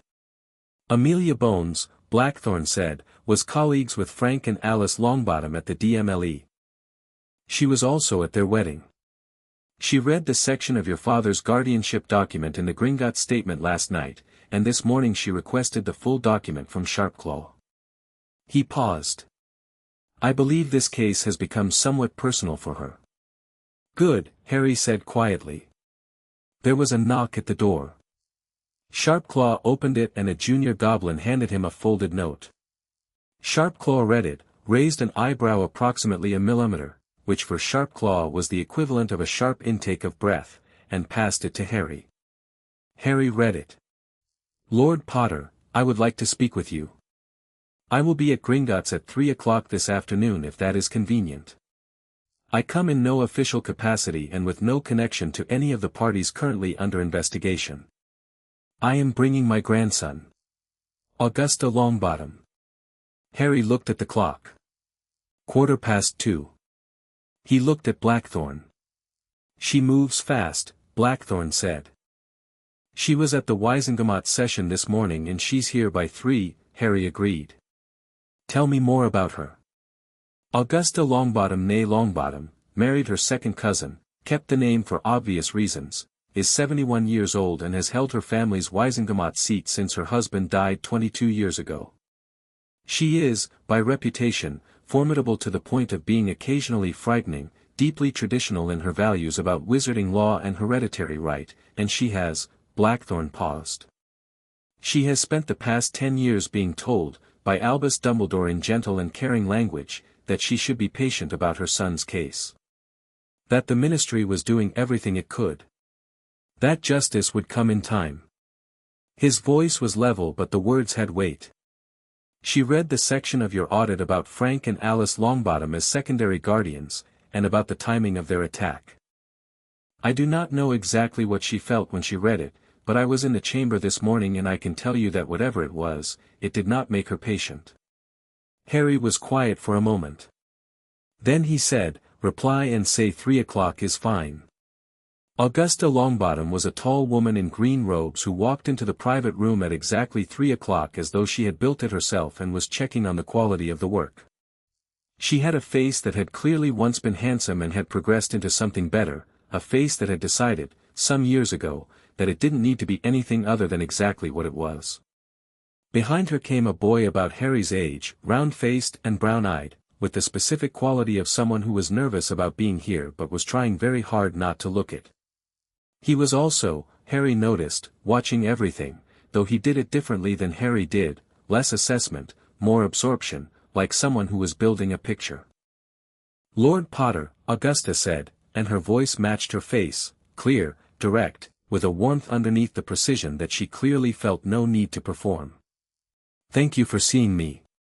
Thank you for coming, Harry said. Please sit down. He looked at the boy behind her. You must be Neville. The boy startled slightly, as if he hadn't expected Harry to address him directly. Yes, he said. Neville Longbottom.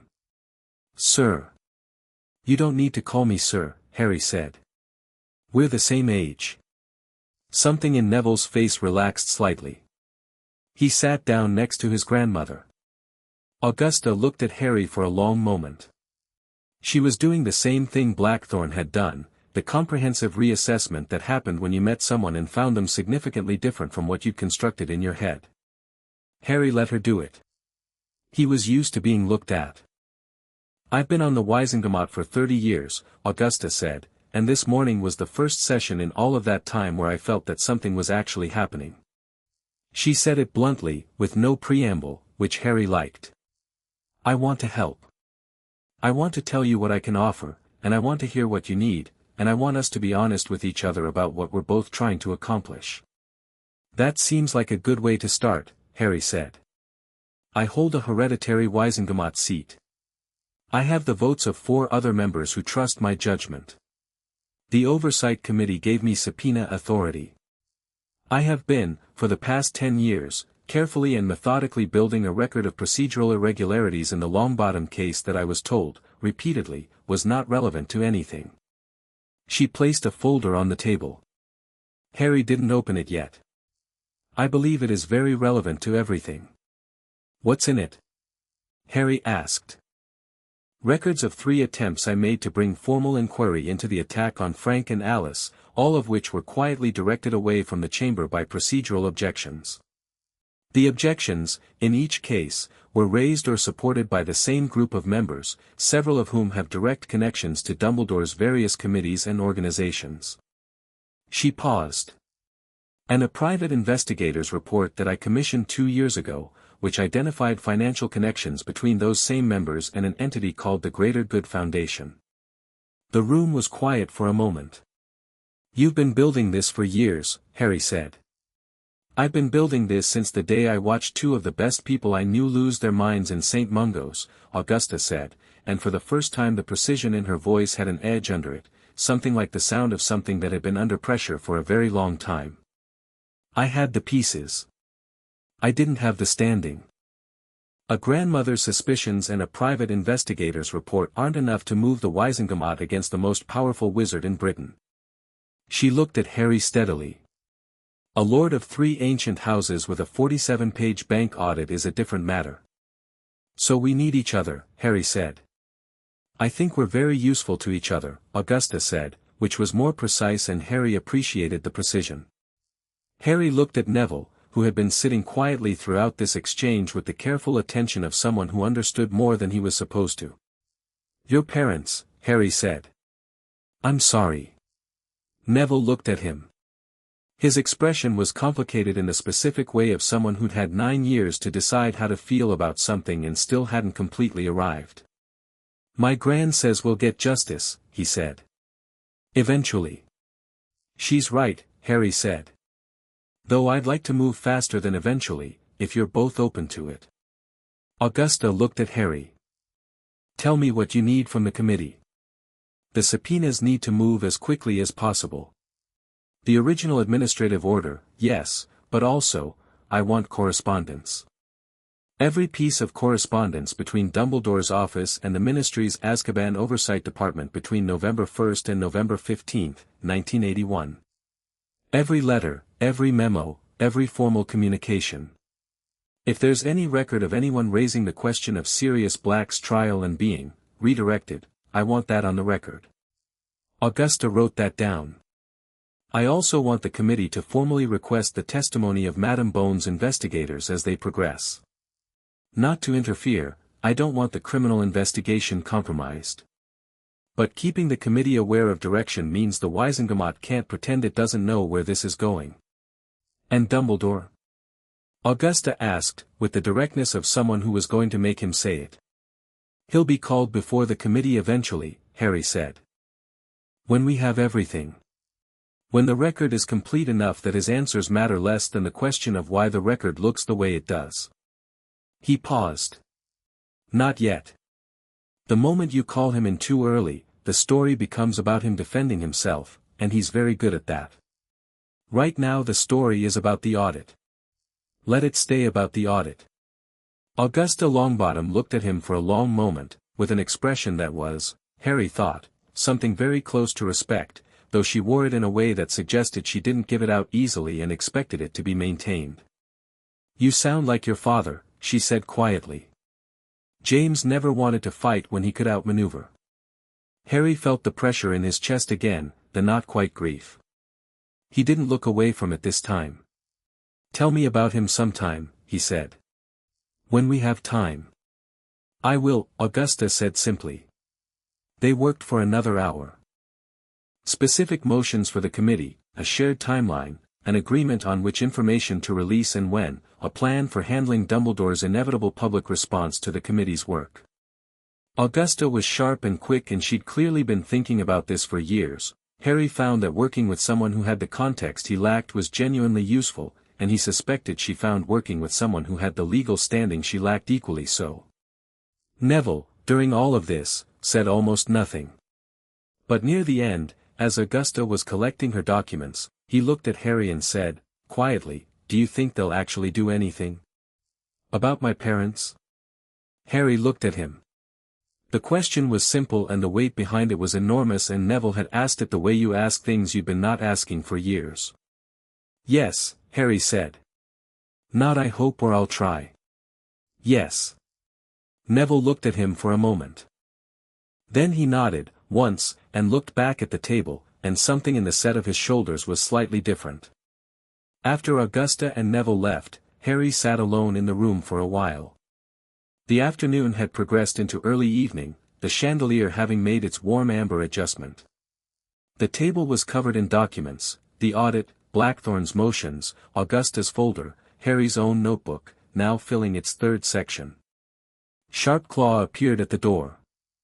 "There's one more thing," the goblin said. Harry looked up. "The beneficial ownership of the trust renting Potter's Field," Sharpclaw said. "We have it." He came in and placed a single sheet of parchment on the table. "The trust is controlled by 3 trustees.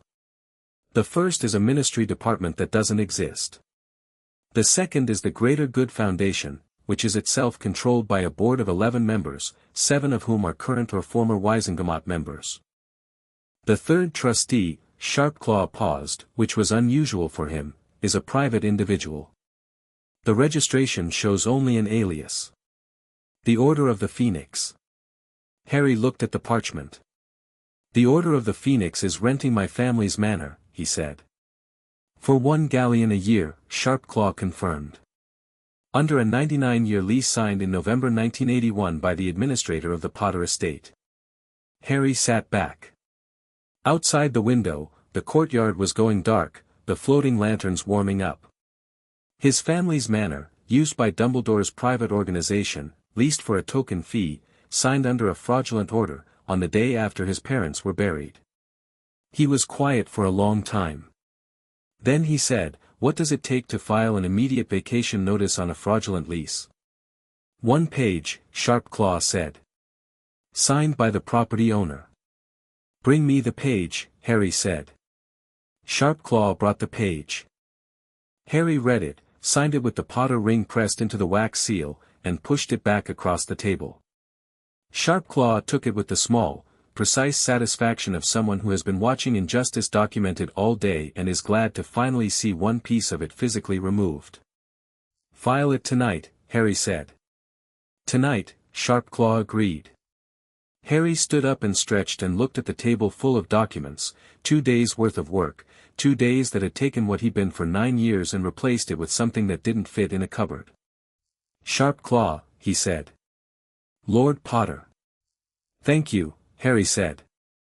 "For the statement. For the audit. For," he gestured at the room, "the documents, the day. For treating this like it mattered." Sharpclaw looked at him. "Gringotts takes its account seriously," the goblin said. "All of them." A pause that was more than professional. "Your mother came to this bank 3 weeks before she died. She told me she had a child and she was worried about what might happen. She wanted to make sure her son would have what he needed to protect himself." Another pause. "I told her we would honor the account. I am honoring it." Harry looked at Sharpclaw for a long moment. The goblin held his gaze with those bright, old eyes, and said nothing further, and Harry said nothing further, because some things didn't need to be completed. He went back to his room. He opened his notebook to the page where he'd written what he's getting instead and left it blank, and thought about Potter's Field being vacated, and Amelia Bones reading 47 pages in her office, and Augusta Longbottom sharpening her subpoenas, and Neville's question and his own answer. Yes. He opened his mother's letter and read it once more, the way he'd been reading it every evening, as if reading it repeatedly would eventually make it feel less like a beginning and more like a conversation still in progress. He got to the last line, "All my love," and sat with it. Then he closed the letter, placed it with the rings on the bedside table, and picked up his notebook. Tomorrow, Blackthorn had said, the filing for emancipation would be processed. Tomorrow, Amelia Bones' investigators would begin their formal work. Tomorrow, Augusta Longbottom would issue the committee's first subpoenas, and Dumbledore would receive them, and would have to decide what to do about a process that was no longer something he could quietly redirect with a procedural objection and a gentle word. Harry wrote in his notebook, on the page beneath what he's getting instead, 2 words. Everything else. He closed the notebook and went to sleep. Chapter 4, Godfather. The Ministry of Magic's holding facility was not Azkaban. That was the most important thing Blackthorne had explained to Harry, 3 weeks after the Wisengamot Committee issued its third round of subpoenas and Amelia Bones' investigators submitted their preliminary report to the DMLE. Azkaban was a prison governed by dementors and administered under a legal framework so deliberately opaque that extracting anyone from it required either a full Wisengamot pardon or a specific emergency judicial order. Getting Sirius Black out of Azkaban entirely, permanently freed, was a process that would take months, possibly longer, because the Ministry's institutional inertia was a physical force. But moving him was different.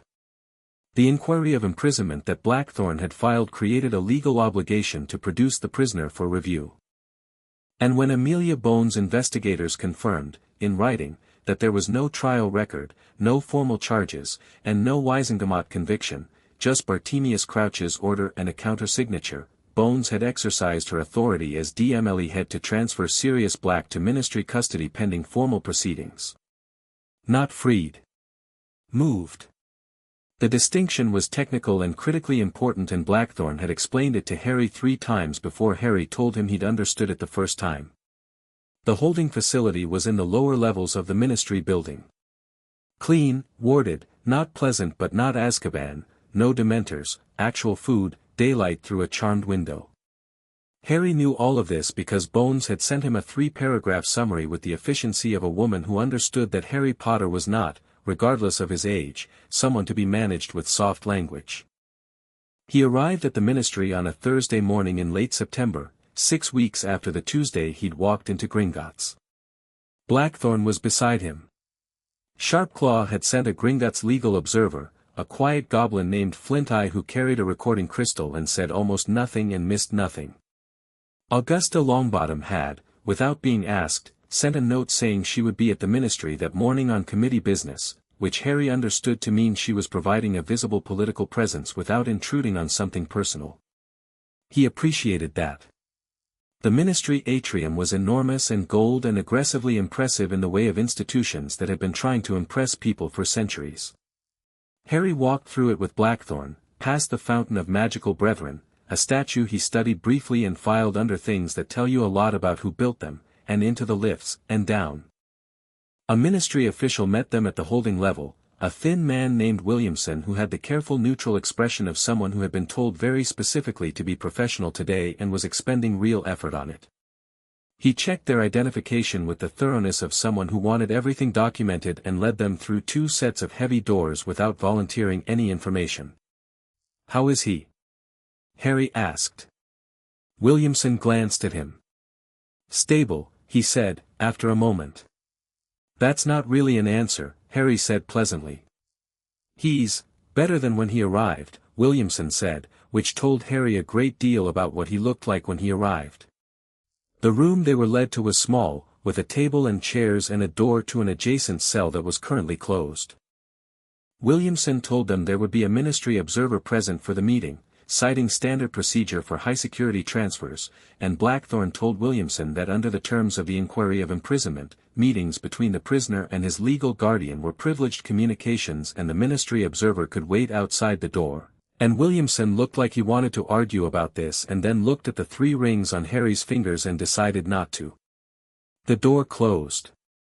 The room was quiet. Harry sat at the table. He'd been thinking about this meeting for 3 weeks, turning it over the way he turned over problems, looking at it from different angles, considering what he knew and what he didn't, trying to construct the shape of it before he was inside it. He knew what the audit said about Sirius Black. He knew what his father's document said. He knew the bare bones of the man's story, which were, best friend to James Potter, named Godfather, thrown in Azkaban the morning after his parents died, no trial, 12 years. He did not know what 12 years in Azkaban looked like on a person. The inner door opened.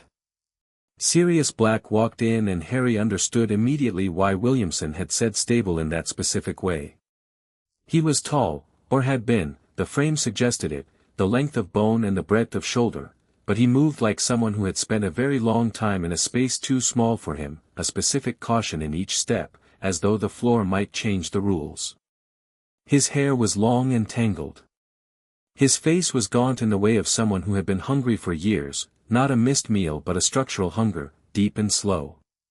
His robes were new, ministry issue, clearly, clean and slightly too large, and the contrast between their cleanness and the rawness of his face was jarring. His eyes, though. His eyes were grey and sharp, and they moved around the room with an alertness that 12 years had not touched, which told Harry that whatever the Dementors had taken, they hadn't taken the thing underneath that made this man fundamentally himself. Those eyes found Harry and stopped. Sirius Black looked at him for a long, still moment. His expression moved through several things very quickly: recognition, disbelief, something that wasn't grief exactly but lived in the same neighborhood, and then something else, something that was trying to hold itself together. "You have her eyes," he said. His voice was rough and cracked at the edges from disuse. "So I've been told," Harry said. "And his everything else." A pause. "The hair. God. The hair is completely James." He stopped. He was holding the back of a chair but not sitting yet, as if he was still deciding whether this was real. "You're 9. Yes. They told me you filed a lordship claim." His voice was doing something complicated. "At 9. Alone. And froze Dumbledore's vault." "It wasn't his vault," Harry said. That was rather the point. Something happened in Sirius's face. It took Harry a moment to identify it because he hadn't been expecting it. It was the edge of a laugh, something cracking open against the rawness and the 12 years, real and involuntary. Sirius pulled the chair out and sat down like his legs had made the decision without consulting the rest of him. "Merlin," he said, mostly to himself. "You're James's kid, all right. Sit with that for a second," Harry said, "and then tell me about Peter Pettigrew." The laugh, what was left of it, vanished. Sirius looked at him. "Who told you about Peter?" "No one," Harry said. "You were arrested for his murder. 12 Muggles, and Peter Pettigrew. Except there's no body in the record. I asked Blackthorn to check and Bones investigators confirmed it. There's no body, just a finger. One finger. And a street full of debris."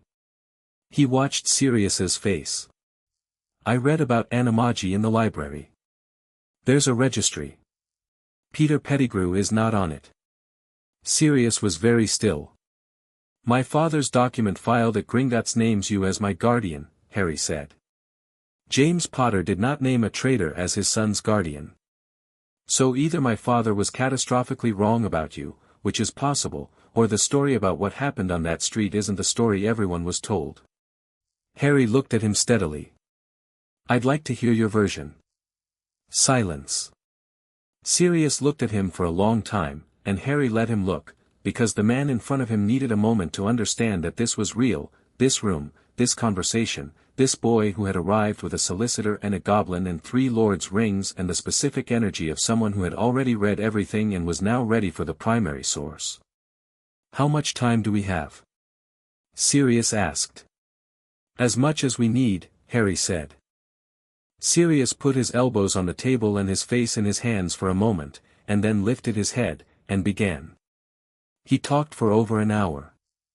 He talked about the Marauders, first, the 4 of them, James and Sirius and Remus Lupin and Peter Pettigrew, school and friendship and the specific kind of bond that forms between people who were young and reckless and genuinely good at things together. He talked about the war, what it had been like living through it, watching people they knew die, watching what it did to James and Lily as the threat narrowed toward them specifically. He talked about the Fidelius charm, which Harry had read about in one of the Gringotts reference books and understood the basic mechanism of, and the decision. "Stupid," he said it flatly, "stupid, the way you said things you'd had 12 years to evaluate, to switch secret keepers at the last minute from Sirius to Peter, because Sirius was the obvious choice and obvious was dangerous." "Peter was scared," Sirius said, and his voice was not forgiving, exactly, but it was precise. "He'd been scared the whole war. I knew he was scared. I thought scared people needed to be protected, needed to be kept close, needed to feel trusted so they didn't fall apart. I thought if we gave him something important he'd." A pause. "I was wrong about what scared people do. He went to Voldemort, Harry said. Before the ink was dry on the Fidelius, Sirius said. Probably before. We didn't know. Nobody knew. When they died, when James and Lily, he stopped. His jaw worked. I went after him. I found him. He was on a street in the middle of London and he turned around and he screamed, loud enough for everyone to hear, that I'd betrayed them. And then he blew up the street and cut off his own finger and transformed and ran into the sewers. His voice was level but only just. And I was standing in the middle of 12 dead muggles with a ministry wand trace on a spell I'd never fired, laughing. Why were you laughing? Harry asked. Sirius looked at him. Because it was so perfect, he said. It was so precisely perfect. He'd planned the whole thing. The witness, the scene, the evidence, the transformation, he'd planned all of it, probably from the moment he agreed to be secret keeper, as his exit strategy. He was always practical, Peter. People underestimated him because he was small and nervous, but he was practical. He had a plan and it worked exactly as intended. A beat. I was laughing because the alternative was screaming, and I didn't want the last thing the witnesses saw to be me screaming. Harry absorbed that. Crouch had you in Azkaban by the next morning, Harry said. No interrogation. No Veritaserum. No trial. I was in a cell before the sun came up, Sirius said. I asked for a trial for the first 3 years. Every ministry contact who came through, every inspection, every bureaucrat. I asked. Eventually I stopped because it was making the Dementors worse. He looked at the table. I figured James was dead and Lily was dead and you were, a pause, wherever you were, and whoever was supposed to be looking after you was presumably doing that, and Dumbledore would sort it eventually because Dumbledore sorted everything. And when the inquiries started coming through? Harry asked. From Blackthorn? Did they tell you what was happening? Williamson told me 2 weeks ago, Sirius said. He came in with this expression, like he was delivering news he couldn't categorize, and told me that my godson had filed a lordship claim and an estate audit, and that there was now a formal inquiry into my imprisonment, and that I was being transferred to ministry custody. He was quiet for a moment. I thought he was messing with me. The Dementors, they do things to your sense of what's real. I thought it was something they'd planted. He looked up. Then he showed me the prophet. What did you think? Sirius looked at him with those sharp gray eyes. I thought, he said carefully, that James's son had done in 6 weeks what James himself couldn't do in a war.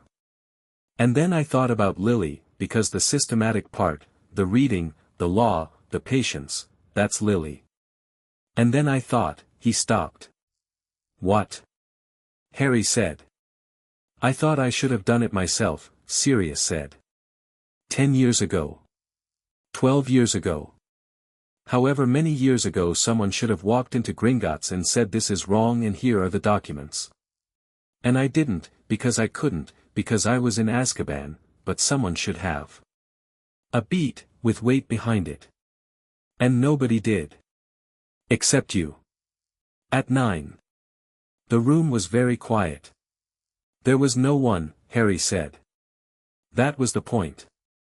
Sirius looked at him, and Harry looked at Sirius, and something passed between them that was too immediate and too real to be categorized easily, not the relationship they hadn't had time to build, not nostalgia for something neither of them had experienced, but something more immediate. Recognition. 2 people who had been alone in the specific way of people the system had deliberately isolated, in the same room, on the same side of the table. What happens now? Sirius asked. The formal trial proceedings will take time, Harry said. Blackthorn says 6 months minimum before a full acquittal, if we push hard. The Wisengamot moves slowly and Dumbledore's people will file procedural delays. But you're out of Azkaban. You're in ministry custody, which means protections, legal representation, proper conditions. He paused. I want you free. I want you out and I want it formal and I want every record amended. But I also want it done right, because I want the full story on the record, Peter, the Fidelius, all of it, not just a quiet release. Why? Sirius said. If a quiet release gets me out faster, because Peter Pettigrew is still alive, Harry said, and if we do this quietly, he stays hidden forever. And because 12 years without a trial is not something that should be quietly resolved. It should be on the record so it never happens to anyone else. He met Sirius's eyes. Is that all right with you?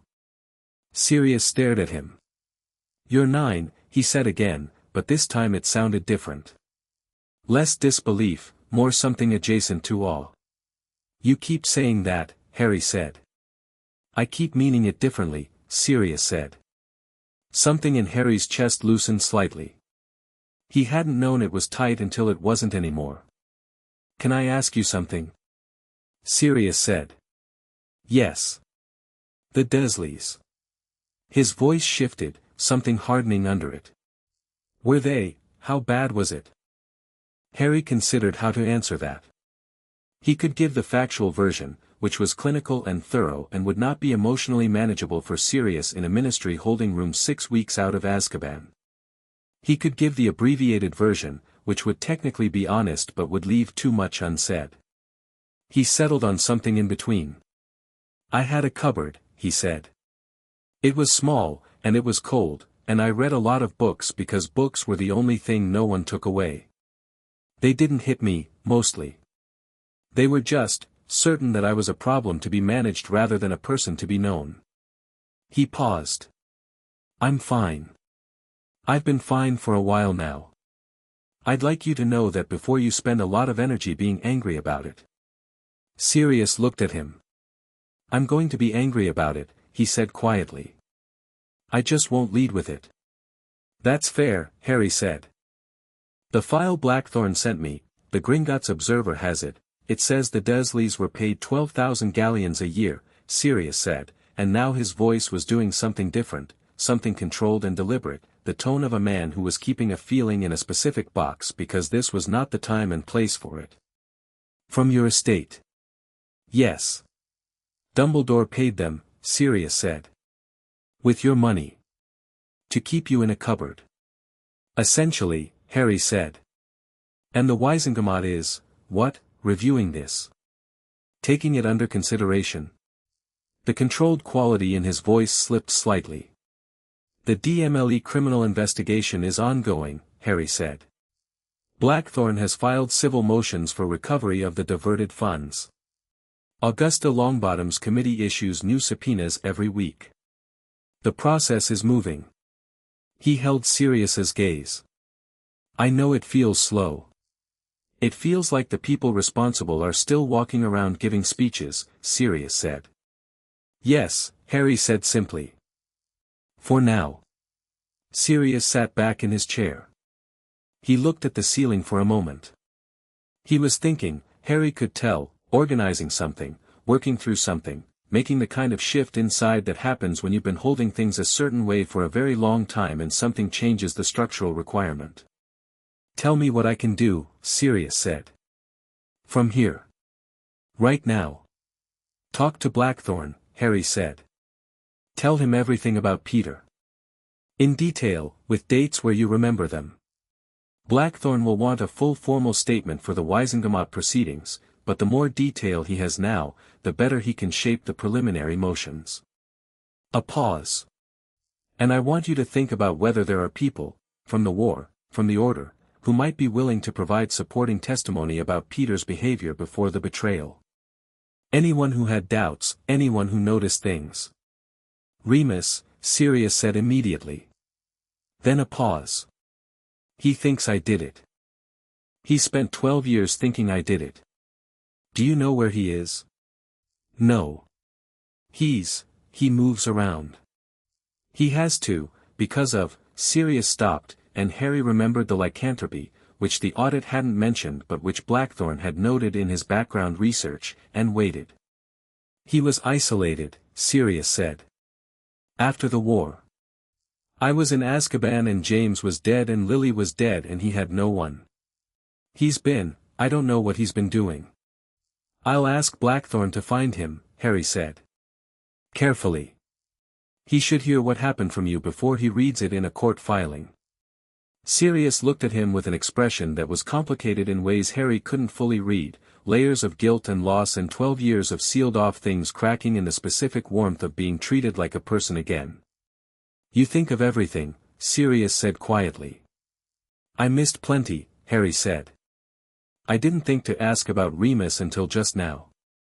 You're 9, Sirius said, for the third time, and this time it meant something entirely different, something that was not disbelief or awe but something gentler than either, something that was maybe the beginning of the thing between a godfather and a godson that had been 12 years delayed and was now, improbably, picking up the thread in a ministry holding room.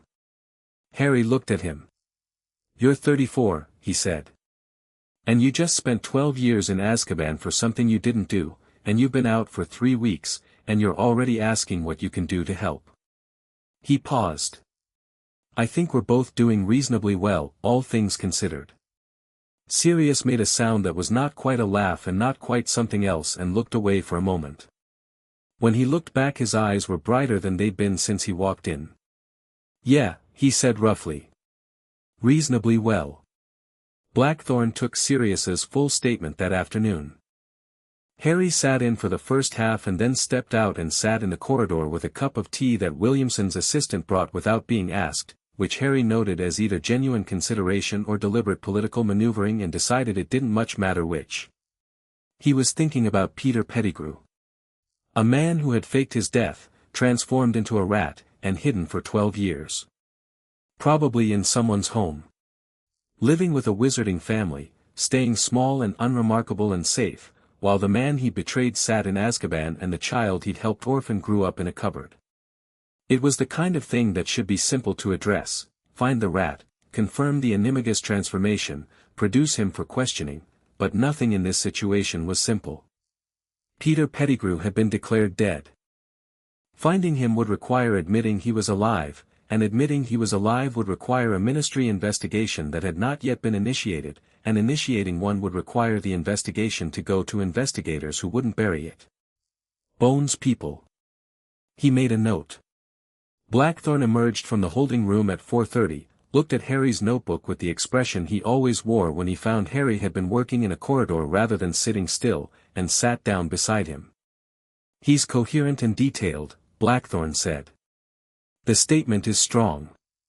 The animagus angle is very strong. I can file a motion to compel the Ministry's animagus registry to provide any records connected to Peter Pettigrew, and when they find nothing, I can argue that the absence of a registry record combined with witness testimony about rat-like behavior in the weeks before the betrayal constitutes sufficient probable cause for a posthumous investigation. A pause. If Pettigrew is alive, he's alive, Harry said. Blackthorn looked at him. You're certain? One finger, Harry said. You blow up a street with a spell that powerful, you don't get to choose which pieces are left behind.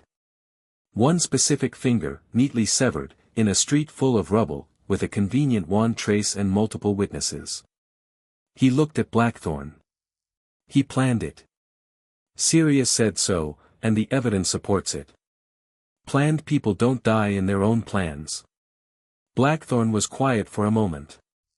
If he's alive and in animagus form, he's been living somewhere for 12 years. With someone.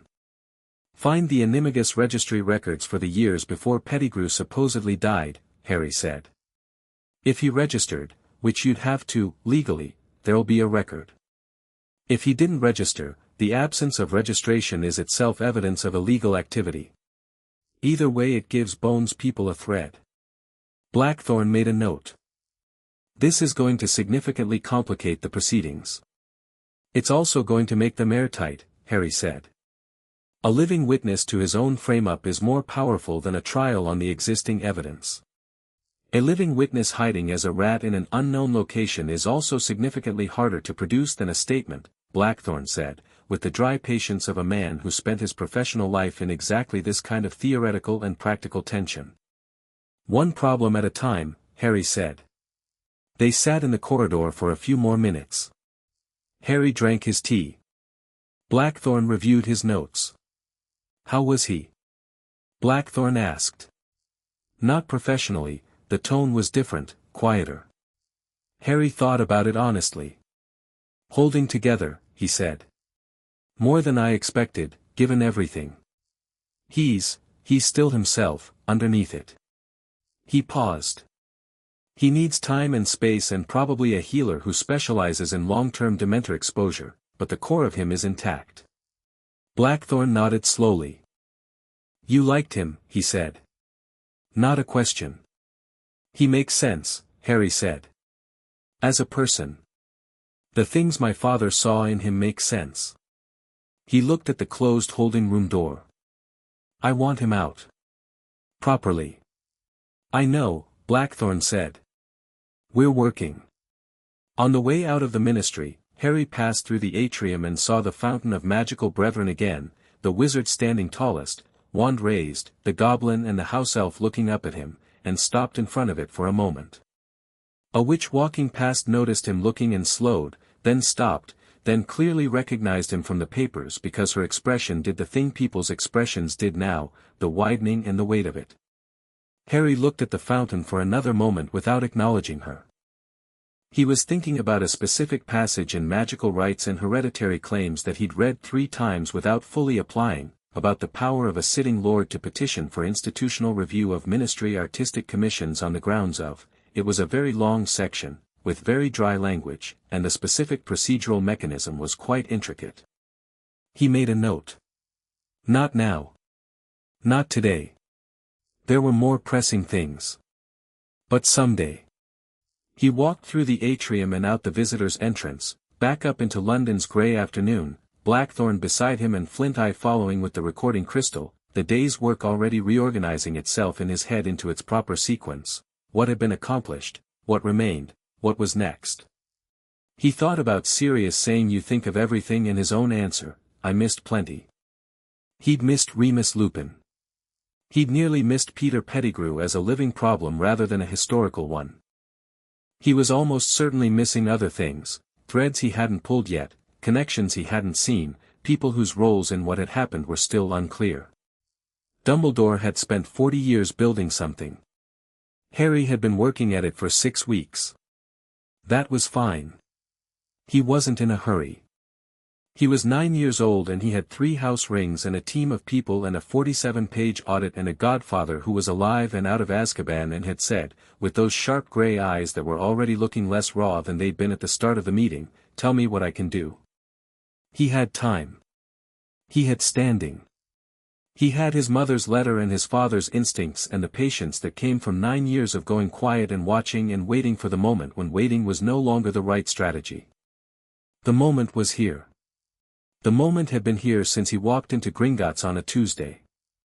He caught the bus back to the guest suite in Diagon Alley, found dinner on the table and Sharpclaw's daily briefing beside it, and sat down and opened the briefing and ate his dinner and worked. Chapter 5, The Letter and the Alley. 2 years passed the way things pass when you are busy. Not quickly. Harry was not someone who experienced time as quick, he was too attentive for that, too present in each day, but continuously, one thing leading to the next with the momentum of something that had been set in motion and refused to stop. The Wizengamot proceedings moved with the particular rhythm of legal institutions everywhere, 2 steps forward, 1 step back, an occasional sideways step into something completely unexpected, and then a lurch forward again when someone filed the right motion at the right moment. Sirius's formal trial took 8 months. It was not clean or easy or satisfying in the way vindication was supposed to be. It was documents and testimony and counterfilings and 3 separate attempts by ministry solicitors connected to the old Crouch faction to introduce procedural delays that Blackthorne dismantled with the specific enjoyment of a man who had been practicing this particular kind of dismantling for 50 years.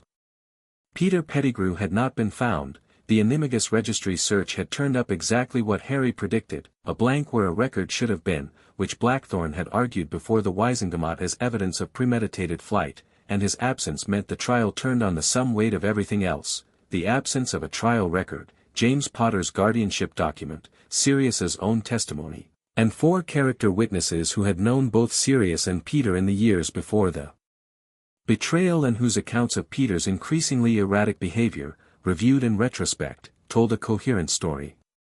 The acquittal came down on a Wednesday in April. Formal. Complete.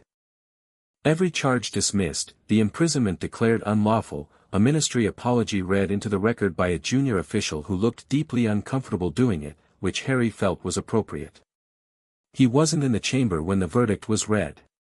He'd been there for most of the proceedings, but on the day itself he'd stayed at Gringotts, in the private room that had become, over 2 years, something like an office. He'd been reading correspondence. There was always correspondence. When Blackthorn's Patronus arrived, a silver hawk that landed on the table and said, in Blackthorn's precise voice, "It's done," and Harry had sat with that for a moment and felt something complete. Then he'd written to Sirius, who had been staying in a ministry-approved temporary residence in London for the past 4 months, a letter that said, "Congratulations. Blackthorn says the compensation proceedings will begin next month. Come to Gringotts tomorrow and we'll talk about the house." The house was Potter's Field, the manor in Wiltshire that Blackthorn had successfully clawed back from the fraudulent lease 7 months after Harry's initial filing. The Order of the Phoenix had vacated, not willingly. There had been correspondence about it, several letters from Dumbledore to Harry that were warm and reasonable and carefully avoided saying anything legally actionable, and one rather magnificent letter from Augusta Longbottom to Dumbledore that Harry had read twice for the sheer craft of it, and the property had been inspected, cleaned, and was now sitting empty and fully restored to Harry's ownership. He'd offered it to Sirius. Not as charity, he'd been careful about how he framed it, because Sirius Black was not someone who would accept charity easily, but as the practical arrangement it was, a house that needed living in, a man who needed a house, and a connection between them that was still young but was growing in the direction of something solid. Sirius had accepted. He'd moved in on a Tuesday, which Harry noted with private satisfaction. The Greater Good Foundation investigation was slower.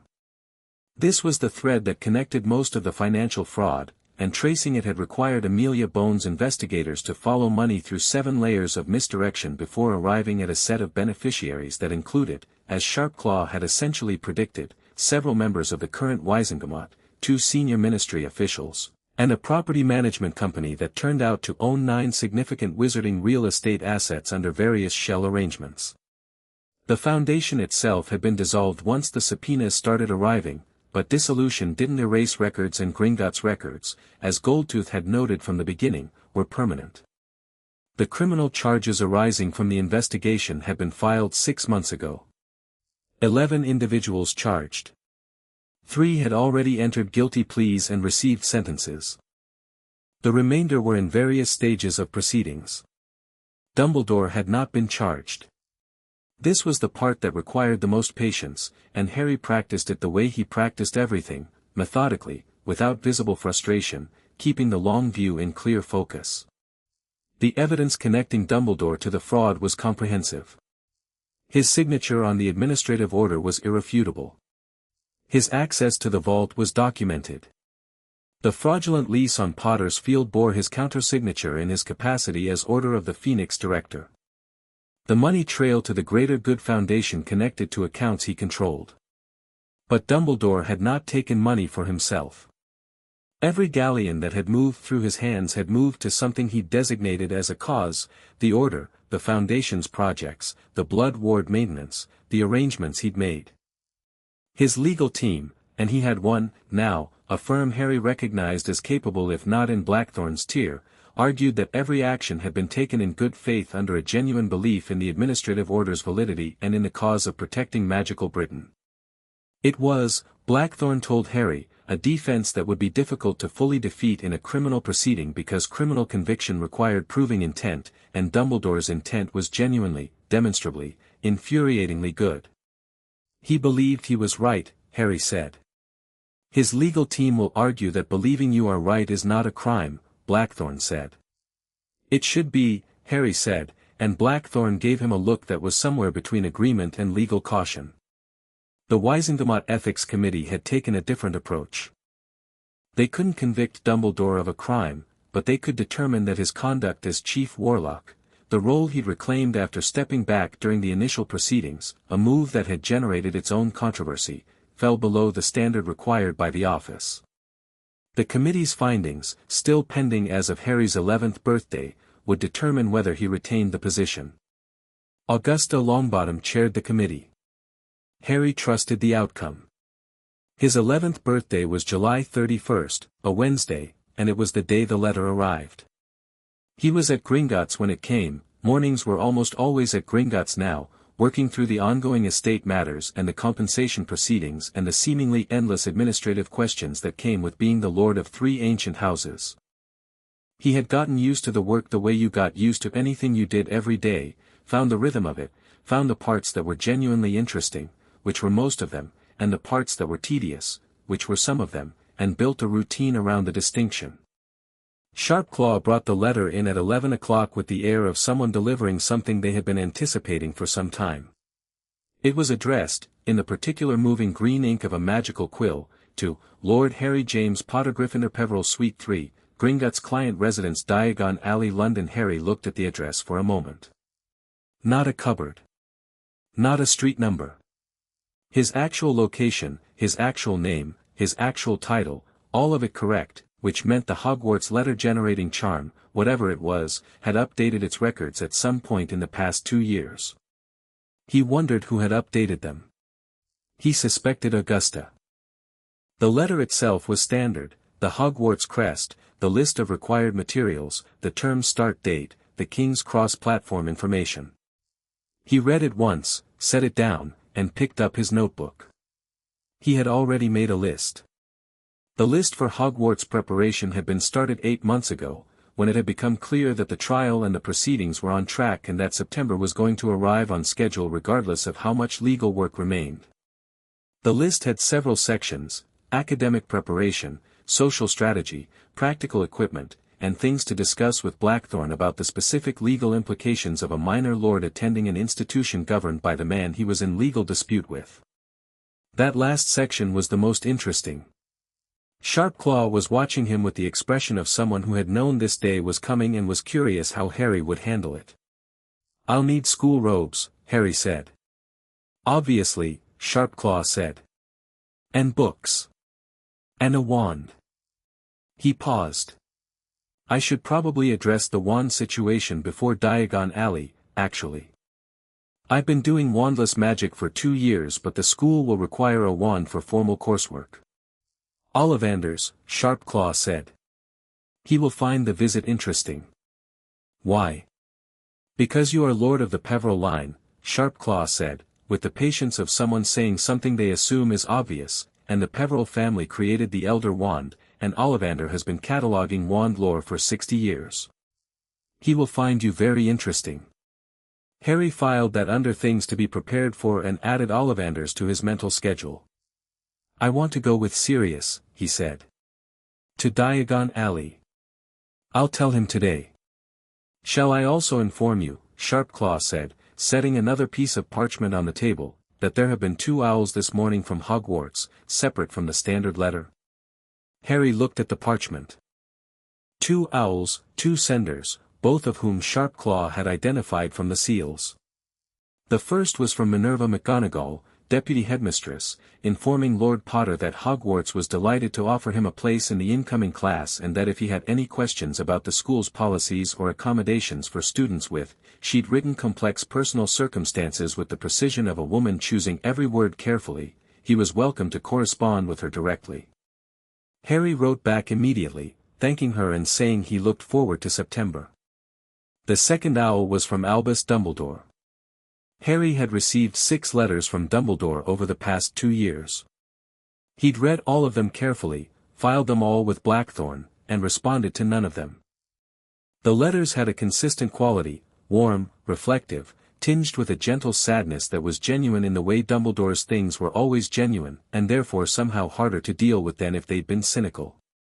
They spoke of his regard for Harry's parents, his concern for Harry's well-being, his hopes that at some point they might speak directly and come to a mutual understanding. Harry read this one. It was longer than the others. It acknowledged the Hogwarts letter with warmth, expressed, genuinely, Harry thought, his excitement at the prospect of Harry attending, and spent 2 paragraphs talking about James and Lily and what they had meant to the school. And then, at the end, a paragraph that Harry read 3 times, I know that you and I have much to discuss, Harry, and I have not pushed for that conversation because I recognize you have not been ready for it. I want you to know that when you are ready, I am here. I am not your enemy. I never have been. I have made mistakes, I am old enough and, I hope, wise enough to acknowledge that clearly, but everything I did because I believed it was what your parents would have wanted for you, and what the world needed from you. I look forward to welcoming you to Hogwarts in September. Harry put the letter down. He sat with it for a while. He thought about the phrase "what the world needed from you," and the way it positioned his parents' deaths and his own childhood as something that had happened to the world rather than to him, and the way that positioning was so deeply embedded in Dumbledore's thinking that he probably hadn't noticed he'd written it that way. He thought about what his mother had said, "He loves his plan more than he loves the boy." He filed the letter with Blackthorn and did not respond. He owed Sirius that afternoon. The reply came back within the hour in handwriting that had improved considerably since the first note Sirius had sent from the ministry residence, steadier, more itself, less like someone relearning how to hold a quill. Diagon Alley on Thursday. I'll bring the bike. Harry wrote back, you are not bringing the flying motorbike to a shopping trip. Sirius wrote back, it has a sidecar. Harry wrote back, that makes it worse. Sirius wrote back, Thursday at 10. Don't be late. Bring the rings, people should see them. Harry smiled at that last line in the way he smiled at things Sirius said, which was a specific private smile that he didn't particularly try to manage or contain. Thursday was bright and warm, the kind of London summer morning that happened occasionally and felt like an apology for the rest of the year. Harry was at the Leaky Cauldron entrance to Diagon Alley at 9:55 and Sirius arrived at 10 on the dot on a motorbike that was, technically, not flying, it was rolling perfectly normally down Charing Cross Road, and which did, indeed, have a sidecar, and which Harry got into without arguing further because it was either that or make a point, and the point didn't seem worth it on a Thursday morning in July. The motorbike was loud and Sirius drove it with the loose enjoyment of someone who had missed it for 12 years, and Harry sat in the sidecar with his hands in his lap and watched London pass and felt, unexpectedly, something that was simply good. Simple and uncomplicated and good, in the way that things rarely were. Sirius looked healthier than he had at the ministry. 2 years in a proper house and actual meals had done visible work. He was still lean but not gaunt, still grey but not raw, still sharp but without the desperate quality that sharpness had worn in the holding room. He'd cut his hair. It suited him. He looked, Harry thought, like someone who was in the process of remembering who they were. They parked on the road and walked through the Leaky Cauldron and into the alley, and the alley in summer was a specific kind of wonderful, busy and crowded and full of the noise of families getting school supplies, first years with new owls looking dazed, older students comparing notes, shop windows full of things that moved and glittered and occasionally argued. Harry walked through it with the 3 rings visible on his fingers and Sirius beside him, and the first few minutes were fine, and then people started to notice. It was different from how people noticed things in the Muggle world. In Little Whinging, people who looked at Harry Potter saw Dudley's weird cousin, or the boy who appeared on the school roof, or whoever Vernon Dursley had described him as at the last neighborhood association meeting. In Diagon Alley, people who looked at Harry Potter had been reading about him in The Prophet for 2 years. They knew the name. They knew the claim. They knew about the audit and Sirius's trial and the Wisengamot proceedings, and they had been forming opinions about all of it, and some of those opinions were visible on their faces right now. Most of them looked interested. Some of them looked awed in a way Harry found uncomfortable because it was the specific awe of people who were projecting something onto him, the boy who lived business, the scar and the story and the weight of what had happened in a house in Godric's Hollow.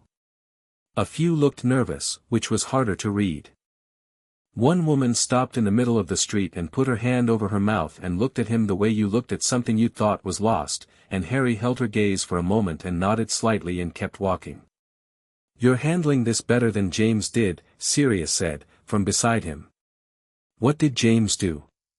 He waved, Sirius said. Like a Quidditch player who just scored. Every single time. A beat. You look like someone walking through a room. I am someone walking through a room, Harry said. Yeah, but you know what I mean. A group of children his age stopped and stared openly. One of them, a red-haired boy with a smear of what appeared to be flu powder on his nose, looked between Harry and Sirius with the uncomplicated fascination of someone who had not yet learned to be subtle about it. Are you Harry Potter? The red-haired boy asked. Yes, Harry said. Wicked, the boy said, sincerely, and his friends all looked equally sincere about it, and Harry found he didn't mind that particular kind of recognition because it contained no performance and no agenda and no carefully constructed narrative. It was just a kid being a kid. I'm Ron, the red-haired boy offered. Ron Weasley. First year? Harry asked. Yeah. You? Yes. Ron looked at the rings. 3 houses, he said, with the tone of someone who had clearly read everything available on the topic. We knew from the papers, but seeing it is, he seemed to run out of words and substituted a gesture that encompassed the general situation. I'll see you at school, Harry said. Ron grinned. It was an unambiguous, uncomplicated grin. Yeah. See you at school. Harry and Sirius walked on. Sirius glanced sideways at him. Made a friend, Sirius said. I spoke to someone for 45 seconds, Harry said. For you that's a solid start, Sirius said. Harry did not argue with this because it was probably true. Madame Malkin's first. Robes for school, 3 sets, the standard Hogwarts requirement, and Sirius standing to the side watching with an expression that kept trying to be casual and kept not quite managing it, the expression of someone attending a milestone they'd expected to miss. There was another student being fitted when Harry arrived. A pale, blond boy with a manner that communicated, efficiently and without much subtlety, that he considered himself the most important person in most rooms. He looked at Harry the way people with that manner tended to look at new arrivals, assessing, calibrating, measuring for hierarchy. His eyes went to the rings. You're Potter, the boy said. It wasn't a question.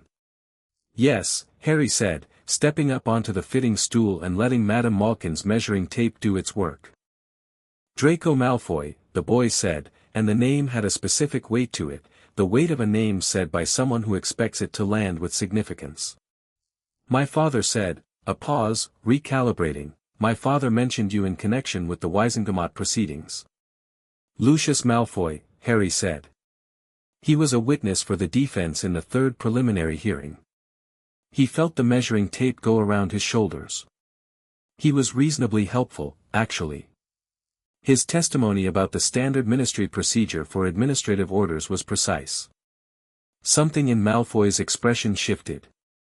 He'd clearly expected something different from Harry, hostility, or deference, or the performing of one kind of significance against another. He'd gotten neither. Going to Hogwarts? Harry asked, because the question was obvious and he might as well ask it. Obviously, Malfoy said, and then, as if feeling the need to reassert some kind of footing, Slytherin, presumably. All my family has been. Good house, Harry said. Malfoy looked at him with the expression of someone who had prepared for an argument and found it was not materializing. Which house do you want? He asked, and the question was more genuine than his opening had been, the curiosity of someone who had actually thought about it. I'll see what the hat says, Harry said. You hold the Gryffindor Lordship, Malfoy said. Surely, the Sorting Hat makes its own decisions, Harry said. Has done for 1,000 years. I'm not going to tell it what to do. Malfoy looked at him for a long moment. Something was happening in his expression, not hostility, more like a recalibration that was still in progress, a boy who had arrived with a script and found the other actor wasn't reading from it. Your father is Sirius Black, Malfoy said, glancing toward where Sirius stood. A slight edge crept in. My father says he was a traitor. Your father was wrong, Harry said. Not sharp, not aggressive. The simple flatness of fact. He was acquitted in April. If you'd like to read the full trial record, Gringotts has public copies. Malfoy was quiet. Then, unexpectedly, he said, "My mother said the acquittal was right. She and my father disagreed about it." Harry looked at him. "Smart woman, your mother." Something shifted in Malfoy's face at that, something young and uncalculated, something that hadn't been performed. He was, Harry noted, not actually unpleasant when he wasn't performing. He was just, a kid who had been taught a specific repertoire, by a man whose testimony had been, in Harry's professional assessment, the testimony of someone with complicated reasons for being helpful. "See you at school," Harry said, stepping down from the stool as Madame Malkin declared him finished. Malfoy blinked, apparently still recalibrating. "Yes," he said. "I suppose." Sirius fell in beside Harry on the way out. "That was Draco Malfoy," he said. "Yes. You were almost friendly with him." "I was neutral," Harry said. "There's a difference." "His father is complicated," Harry said. "His mother is interesting. His father testified accurately under oath when it mattered. I'll make my own judgments." Sirius looked at him sideways. "You know, most kids your age operate on the basis of whether someone is fun to hang around with." "I'm not most kids," Harry said. "No," Sirius agreed, without irony. "You're really not." Flourish and Blots was predictably overwhelming. The school list covered 6 books plus Harry's own additions, which added another 8, and he spent 40 minutes in there while Sirius found a seat and read something on binding charms, and the other customers moved around Harry with the careful awareness of people who recognized him and were trying to be respectful about it. He found a girl in the history section who was reading a book that was not on the first-year list. It was on the 7th-year list, a dense volume on advanced theoretical transfiguration, and had the expression of someone who had found something genuinely interesting and was annoyed that the shop was too crowded to read it properly. "That's third term 7th year," Harry said, pulling his own copy of Standard Book of Spells, grade 1 from the shelf. The girl looked up. She had brown eyes and the expression of someone who was prepared to defend her reading choices against any comers. "I know," she said. "I've already read the 1st and 2nd year equivalents." "How?" Harry asked. "We're first years." "Summer," she said, with the specific satisfaction of someone who had spent their summer well. "I'm Muggle-born. I've had the list since March and I've been working through everything in order." She paused, apparently deciding he was worth further conversation. "The Transfiguration section of the first-year syllabus is taught completely out of sequence. Did you notice? The theory is introduced in week 3 but the foundational principles it depends on aren't covered until week 7. It would make much more sense reversed." Harry looked at her. "I noticed that too," he said. "I assumed it was a textbook problem." "It's a curriculum problem," she said firmly. "The textbook is fine. The curriculum was designed by someone who understood the magic but not the pedagogy." She seemed to remember herself. "I'm Hermione Granger." "Harry Potter," he said. She looked at him. Her eyes went to the scar, which he was used to, and then to the rings, which made her expression do something more interesting, focused, analytical, the look of someone cross-referencing what they're seeing with what they've read. "The Lordship claim," she said. "I read all the profit coverage. And then I found an essay by Professor Shafik on the legal mechanisms involved and read that, and then I found the Gringotts publication on hereditary claims and read the relevant sections." She paused. It was very well executed. The sequencing of the audit and the statement was particularly smart, establishing public record before anyone could suppress it. Harry looked at her with genuine interest. "You analyzed the strategy." "I like to understand how things work," she said, without any particular self-consciousness about it. "The law parts were fascinating. I didn't know wizarding hereditary law was so structured. It's quite elegant in places." "In places," Harry agreed. "Some of it is clearly designed to protect the people who designed it. Most law is," she said, and she said it the way his mother might have said it, with the matter-of-fact quality of someone who had looked at a thing clearly and described what they saw. "Are you nervous?" he asked. About school? No, she said immediately. Then, well. Slightly. The social aspects are, I've read about the houses, and the sorting, and the general dynamics, and there are a lot of variables. The academic parts I'm not nervous about at all. She looked at him. Are you?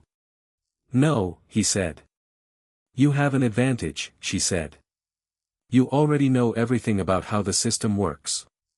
So do you, Harry said. Just a different part of it. He pulled the Transfiguration book she'd been reading off the shelf and added it to his pile. This is worth buying. The section on symbolic logic as applied to physical transformation is genuinely interesting even if you won't use it for 6 years. She looked at his pile. You're buying the 7th year Transfiguration text. I bought the 5th and 6th year ones last month, he said. They were interesting. Something in her expression shifted, relaxed, in the specific way of someone who has just found someone they can be fully themselves around without apology. I bought the 4th year potions text, she said, as if confessing something. Any good? Harry asked. Exceptional, she said. The theory sections especially. They paid for their books on opposite sides of the counter and emerged onto the alley at roughly the same moment, both carrying more than was technically necessary for first year, and Sirius looked at them and then at the book piles and said, to no one in particular, James would have loved this. Harry gave him a look. Hermione looked between them with the polite interest of someone noting a dynamic. My godfather, Harry told her. Sirius. Sirius Black, she said, in the tone of someone who had also read every piece of the relevant profit coverage. It's good to meet you. Likewise, Sirius said, and he was looking at her with the expression he sometimes got, warm and slightly unguarded, when something reminded him of something. Your parents with you? They're in Flourish and Blot still, she said. They wanted to look at the Muggle Studies section. They're dentists and they find the magical theory of dental charms very interesting. Tell them I said hello, Sirius said, which Hermione received with polite confusion and Harry received with a private smile. Ollivander's was last. The shop was quiet and dusty and full of the specific quality of a place that had been doing the same important thing for a very long time and had no interest in being anything other than exactly what it was. Ollivander himself emerged from the back with the unhurried certainty of someone who knew exactly why you were here and was already thinking about the answer. He was old. Not old like Dumbledore, who wore age as a kind of authority, old in a different way, like old wood, like something that had been through enough that the superficial stuff had simply worn off and what remained was the essential thing. He looked at Harry and said nothing for a moment. Then, Mr. Potter. Or Lord Potter, I should say. His eyes moved to the rings, and on the Peveril ring they paused in a specific way that confirmed what Sharpclaw had predicted. I knew your mother and father, of course. Lily, Willow, 10 1/4 inches, swishy. Excellent for charms work. James, Mahogany, 11 inches, pliable. Rather well suited to transfiguration. A pause. And I knew your grandfather, and his mother before him, who was a Peveril by birth. Sharpclaw mentioned you'd find this visit interesting, Harry said. Sharpclaw, Ollivander said, with the tone of someone who had a long professional relationship with a goblin and found it satisfying, has excellent judgment. He was already moving among the stacks, pulling boxes with the assurance of someone who didn't need to think about where things were. The wand chooses the wizard, Lord Potter. This is not a platitude. It is the most accurate description of a genuinely complex magical transaction that human language has so far managed. He set 3 boxes on the counter. Your core is likely to be powerful and unpredictable by conventional standards. The wandless work you've been doing, yes, I can see it, it leaves traces on the magical field, like calluses on hands, suggests a core that has been active without constraint for some time. What does that mean for the wand? Harry asked. It means, Ollivander said, opening the first box, that the wand will need to be strong enough not to simply amplify what's already there, but to focus it. Channel it. A wand for someone who doesn't need a wand is a precision instrument, not a power source. He handed Harry the first one. Give it a wave. Harry waved it. Nothing particularly interesting happened. No, Ollivander said, and took it back and handed him the second before Harry had fully processed the motion. This one was different. He felt it before he waved it, a warmth, a kind of attention, as if something in the wood was oriented toward him. He gave it a slight flick and the dusty boxes in the far corner of the shop reorganized themselves neatly, and Ollivander made a sound that was not quite surprise. Holly, Ollivander said, almost to himself. 11 inches. Phoenix feather core. He was looking at the wand rather than Harry, with the expression of someone seeing a connection they'd been expecting for a very long time. Curious. Very curious. What's curious? Harry asked. The phoenix that provided this feather, Ollivander said, gave only one other. The wand that holds it, it is the brother of a wand that has done great things and terrible things in equal measure. He looked up. I wonder, but no. Take care of it, Lord Potter. It will serve you well, I believe. The combination is unusual. Holly is typically associated with protection, with guarding against the dark. A phoenix core is rebirth, renewal, persistence. He held Harry's gaze with those pale eyes. It seems appropriate. Harry paid for the wand, 7 galleons, from the spending account Blackthorn had set up, and stepped out onto the alley with it in his hand, and felt the difference between the past 2 years of wandless magic and this, the focus, the channel, the precision. Like going from shouting across a room to speaking directly. Sirius was waiting outside, leaning against the wall with his hands in his pockets, watching the alley the way Harry had learned he watched things, with the specific awareness of someone who had learned not to take safe moments for granted. Well? Sirius said. Holly and Phoenix feather, Harry said. Sirius looked at the wand. Then he looked at Harry's face. Lily's wand was willow, he said quietly. First thing she bought. She walked out of here with it and immediately made every flower in the alley bloom at once, completely accidentally. Harry looked at the wand in his hand. I'll try not to do anything accidental. You've never done anything accidentally in your life, Sirius said, and it wasn't quite a joke. They walked back through the alley, past the owls and the robes and the children with their new things and their new futures, toward the leaky cauldron and the London afternoon beyond it, and Harry held his wand at his side and thought about September. About a castle he'd never seen and a train he'd never taken and a school that his parents had attended and loved and that he was walking into with 2 years of legal combat and 3 house rings and the specific preparation of someone who had been waiting for this and was, quietly, entirely ready. Sirius, he said. Thank you, Harry said. For today. Sirius looked at him. Something in his face did the thing it sometimes did, opened up, became unguarded in a way that was still slightly new to both of them, still finding its shape. Thank you for the house, Sirius said. And for, he gestured, broadly, at everything. All of it. You'd have done it yourself, Harry said. I'd have done it badly, Sirius said.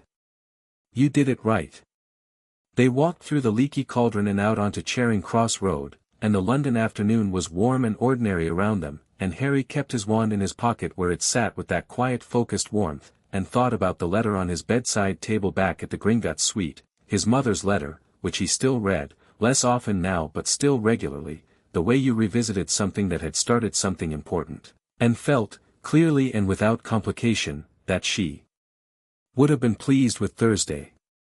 Chapter 6, The Castle and the Clock. The Hogwarts Express left King's Cross at 11 o'clock on the 1st of September, and Harry was on the platform at 10:15 because he was always early and he had things to think about.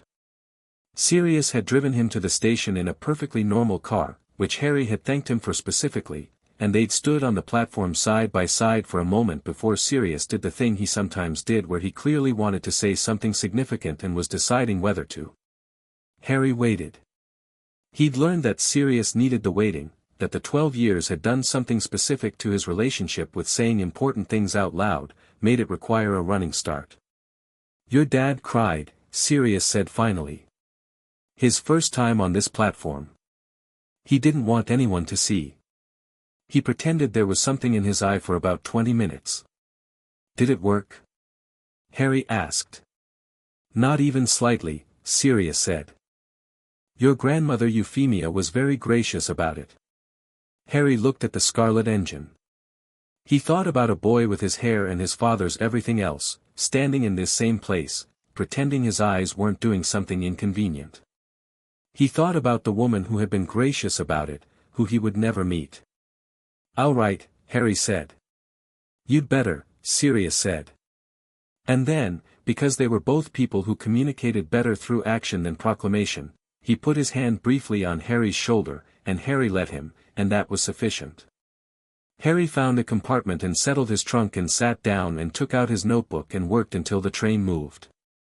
Ron Weasley found him 40 minutes in, appearing at the compartment door with a hesitancy that was doing battle with a natural sociability that clearly usually won. Harry looked up from his notebook and said, "Come in," and Ron came in with the energy of someone whose hesitancy had just lost decisively.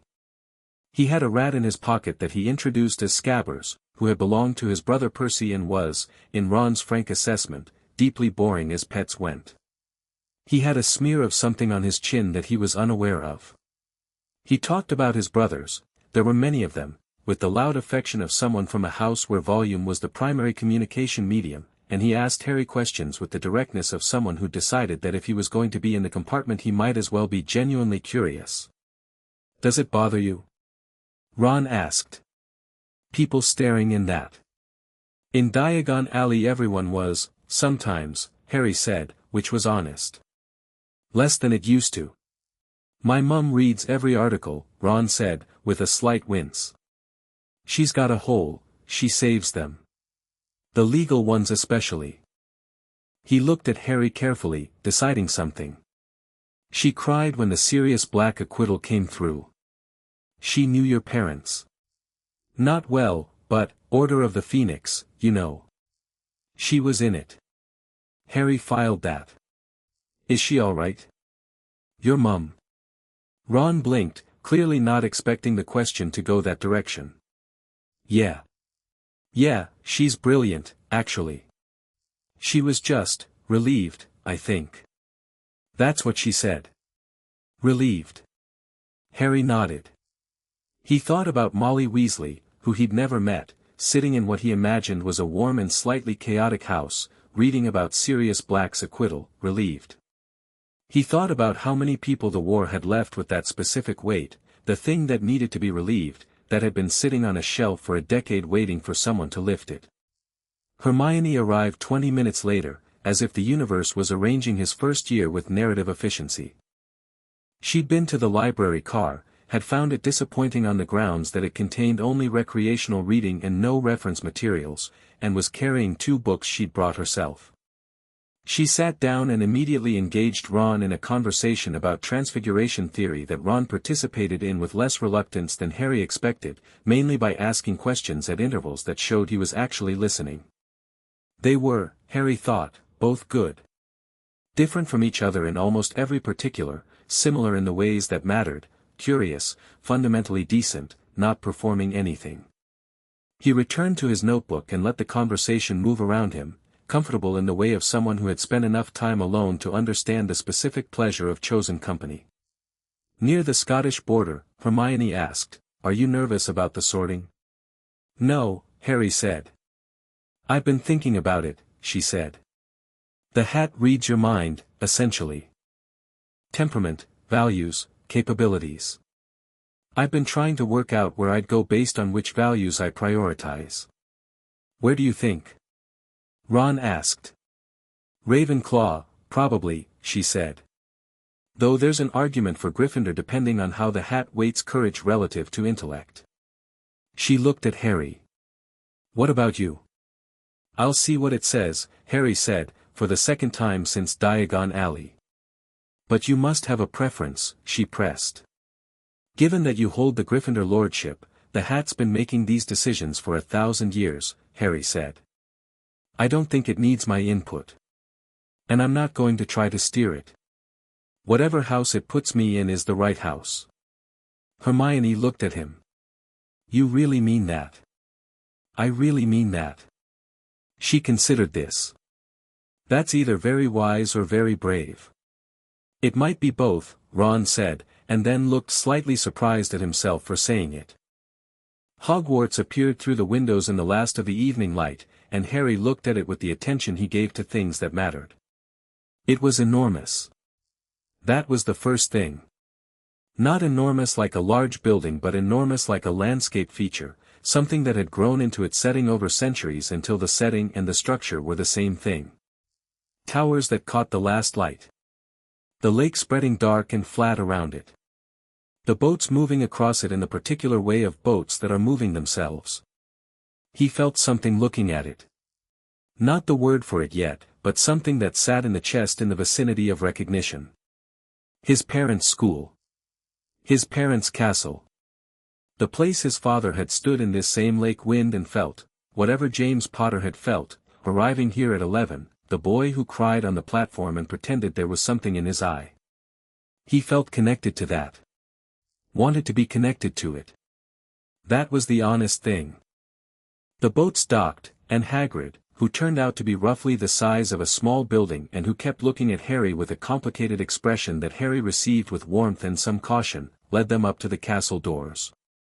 The entrance hall was lit by torches and smelled like old stone and something indefinably magical, the specific atmospheric quality of a building that had been inhabited by magic for 1,000 years, the way old churches smelled of centuries of prayer. A tall woman in emerald robes was waiting. McGonagall. She had the face of someone who had taught children for a very long time and had developed, through the process, both complete clarity about what children were and absolute refusal to accept anything less than their best. She looked at the assembled first years with the comprehensive attention of a woman taking inventory, and then her eyes landed on Harry and something shifted, just slightly, just for a moment, and then she was back to the inventory, which told Harry all he needed to know about how good she was at her job. She gave them the talk. The houses, the rules, the expectations. Harry listened and watched the other first years, Ron beside him, Hermione on his other side, the Malfoy boy near the back wearing a more uncertain expression than he'd had in Madame Malkin's, a nervous boy with a toad who Harry recognized after a moment from the name he'd been given and from the round face and brown eyes, Neville Longbottom, who caught Harry's eye and gave him a small, startled nod of recognition. Harry nodded back. McGonagall opened the Great Hall doors. Harry had read descriptions of the Great Hall. Read them in history books and memoirs and the handful of accounts that made it into public record. None of them had prepared him for the ceiling. It was the sky. Not a representation of the sky, not a painted ceiling made to look like sky, it was the actual evening sky, clouds moving across deep blue going dark at the edges, the first stars appearing. He stood under it and looked up and felt the same thing he'd felt looking at the castle from the lake, but larger. He walked to the front of the hall with the other first years and stood in line and watched the Sorting Hat get placed on a stool and proceed to sing an extremely long poem about the 4 houses that contained genuine structural rhymes, which he found impressive. Names were called alphabetically. Hermione Granger went to Gryffindor and sat down with the particular satisfaction of someone whose prediction had been partially confirmed. Neville Longbottom went to Gryffindor and seemed surprised by it in a way that suggested he'd expected something else, and sat down next to Hermione, who smiled at him warmly. Draco Malfoy went to Slytherin in under 10 seconds, the hat barely touching his head, and he walked to the table with the bearing of a boy going somewhere he'd expected to go but was still, privately, relieved about. Potter, Harry.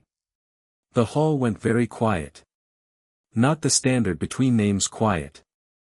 A specific, weighted quiet, the kind that happens when a room of several hundred people all decide simultaneously to pay attention. Harry walked to the stool with the particular quality of someone who did not change their pace because people were watching, because he never did, because he had never in his life performed for a room. He sat down. The hat dropped over his eyes. Darkness, and then a voice in his head, not external, not loud, something that felt more like thought becoming audible. Well. This is interesting. You've been told that before, Harry thought back. A few times, the hat agreed, with something that was its version of amusement. Not usually by an 11-year-old who responds to me like I'm a colleague.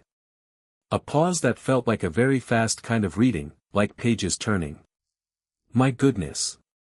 You've been busy. I've had a productive 2 years. 3 houses, the hat said. That hasn't happened before, not in living memory, and I have a great deal of living memory. The Gryffindor lineage is present, obviously. Strong. The Peveril line is older and stranger and you haven't fully explored it yet.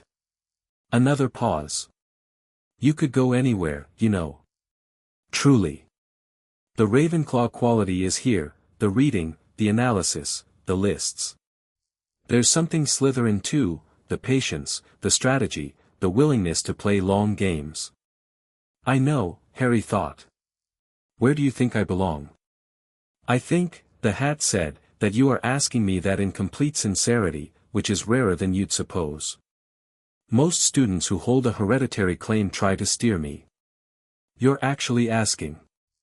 I told 2 people I would, Harry said. I don't say things I don't mean. No, the hat agreed. You don't. A longer pause, something more careful, more considered. The Gryffindor qualities are real in you, the courage, yes, but more specifically the refusal to hide. You've had every reason to stay small and invisible. You chose not to. Every day since that Tuesday in Gringotts has been a choice to be seen, to be known, to stand in rooms and say the true thing regardless of who it discomfited. A pause. That is the essential Gryffindor thing. Not recklessness. Not drama. The specific courage of refusing to disappear. Harry thought about that. About his mother's letter. About the choice she'd made to leave him tools rather than protection, because she'd known the world better than that. She would have been in Gryffindor, the hat said, reading it from him. She was. I know, Harry said. Then you know where you're going, the hat said. Gryffindor. The hall did the thing halls did when something significant happened, a wave of reaction, noise rising, the Gryffindor table erupting in a way that suggested this particular placement was deeply satisfying to them. Harry took the hat off and set it on the stool and walked to the Gryffindor table and found a seat beside Hermione, who was already composing herself from the visible excitement of having been right, and across from Neville, who gave him a grin that was less uncertain than any expression Harry had yet seen on his face. Ron arrived 2 minutes later to the seat beside Harry, beaming with the uncomplicated pleasure of someone whose first friend on a new journey had landed at the same table. Knew it, Ron said. Did you? Harry said. Well. Hoped it, Ron conceded. Harry looked down the table at the other Gryffindors, at the older students who were watching with varying degrees of the same weighted attention he'd received all day, and then up at the staff table, where he found McGonagall watching with what he now recognized as her version of satisfaction, small, contained, completely genuine. He found Dumbledore.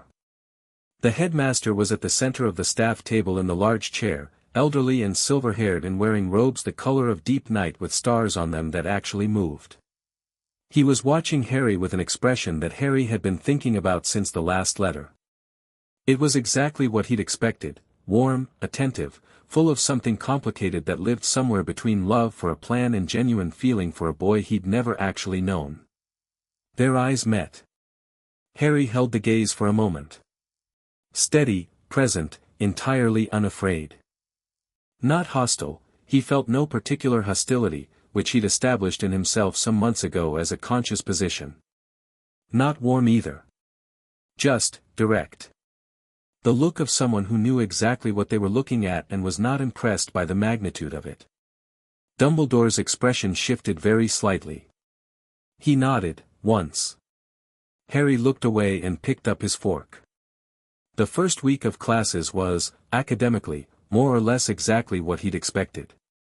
McGonagall's Transfiguration class was structured precisely as Hermione had diagnosed on the train, theory introduced in the wrong sequence, foundational principles delayed, and Harry worked through the curriculum as given while reading ahead on his own, as he'd been doing for 2 years, because the curriculum and his education were not the same project and never had been. Charms with Professor Flitwick, who was approximately 4 feet tall and enormously competent and visibly delighted by any student who demonstrated genuine curiosity, was genuinely good.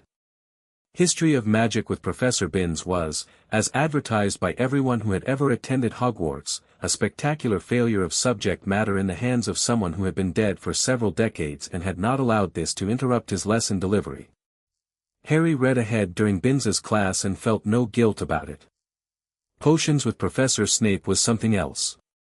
Snape swept in on Thursday afternoon with the bearing of a man who had decided some time ago that the theatrical management of his own presence was worth the investment, and began the class with a series of questions designed with the obvious intent to demonstrate that first years didn't know anything. "Potter," Snape said, not looking up from his register. "What would I get if I added powdered root of asphodel to an infusion of wormwood?" Harry had read the second and third year potions textbooks over the past 2 years. He had also, more relevantly, read the text Hermione had called exceptional in Flourish and Blots, which covered this question in the chapter on sedatives and soporifics. "Draught of Living Death," Harry said. "One of the most powerful sleeping potions known. The asphodel is the suspension agent, it maintains the subject in a state between sleep and stasis. The wormwood provides the depressant effect on the central nervous system. The precise ratio matters significantly, too much wormwood produces a coma rather than sleep, too little and the duration is uncontrolled." The classroom was very quiet. Snape looked up from his register. His expression was performing neutrality in the way of someone who has just received an unexpected answer and is deciding what to do about it. "Where would you look," he said, after a moment, "if I asked you to find a bezoar?" "Stomach of a goat," Harry said. "It neutralizes most poisons." "I'd look there first, and if I needed to be more specific about which poison I was dealing with, I'd reference the antidote classification system he named the reference text." Another pause. Snape looked at him with those dark eyes that Harry had already catalogued as significantly more complicated than they appeared. There was something in there that was doing genuine assessment, something that was irritated and simultaneously unable to dismiss what it was assessing. 10 points to Gryffindor, Snape said, which from his tone appeared to cause him physical discomfort. He moved on. Harry returned to his preparation, and beside him Hermione gave him a look that was simultaneously delighted and mildly competitive, which he found pleasing. After class, in the corridor, Snape appeared at Harry's elbow with the silent efficiency that Harry suspected he practiced. "A word, Lord Potter," he said, and the title was precise and somehow managed to contain both respect and resentment simultaneously, which was impressive. Harry stopped. The corridor emptied around them. Harry waited. "Your mother," Snape said, and stopped. Started again. Lily Evans was the finest student in her year. In several years. He was looking at the middle distance, at a point somewhere to the left of Harry's shoulder, and his voice had a quality to it that Harry recognized, the sound of something that had been held in a specific position for a long time and was being moved very carefully. "She was exceptional." "I know," Harry said. "I've read about her." A pause. "And I have her letters." Snape looked at him directly then. "Letters?" "She wrote to me," Harry said. "Before she died. She left them in the Gringotts vault." Something moved across Snape's face that was complex and private and none of Harry's business in its specifics, though its existence told him several things. "She mentioned you," Harry said, which was not quite true. His mother's letter hadn't mentioned Snape by name, but which he offered because it seemed like the thing a person might need to hear in a moment like this. Snape looked at him for a long moment. Then he said, with the precision of someone delivering a verdict, "You have her mind. Not your father's showmanship." He paused. "In this classroom, you will be evaluated on your work. Not your name. Not your title. Not your history. That's all I want," Harry said. Snape looked as if he'd expected Harry to argue, or to invoke the Lordship, or to do any number of things that Harry had not done.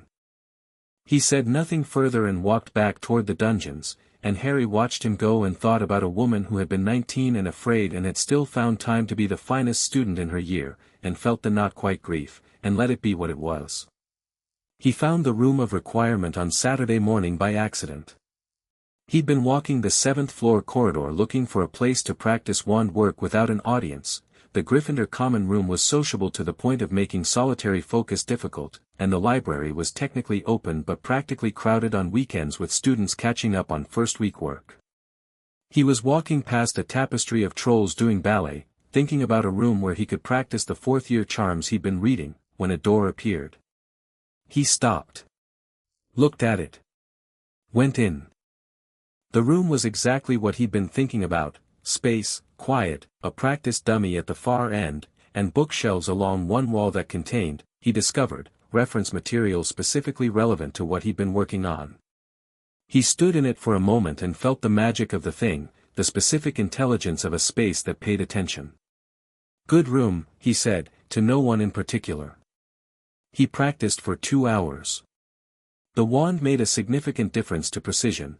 Things that had been broad and occasionally dramatic in their wandless form became controlled and exact with it. He worked through the fourth-year charms systematically, moved into some fifth-year material, and then sat down on the floor with a reference book when his arm got tired and read for another hour. He was on his way out when Neville appeared in the corridor, looking faintly lost. "You disappeared," Neville said. "From breakfast." "I needed somewhere quiet," Harry said. "Did you need me?" Neville opened his mouth, closed it, then said in a different tone, "My Gran wrote. She's heard from Blackthorn. About something new in the investigation." He had a letter in his hand, folded and refolded at the creases in the way of something read many times. "The committee found correspondence." Harry went still. "What kind?" "Between Dumbledore and Crouch," Neville said. "From November 1981. Gran says Blackthorn is calling it definitive." He swallowed. She says there are references to my parents. To the timing." He looked at Harry with those brown eyes that were trying very hard to stay level. "She says she thinks Blackthorn can prove they were targeted deliberately. Because of your father's document. Because of the guardianship." The corridor was very quiet.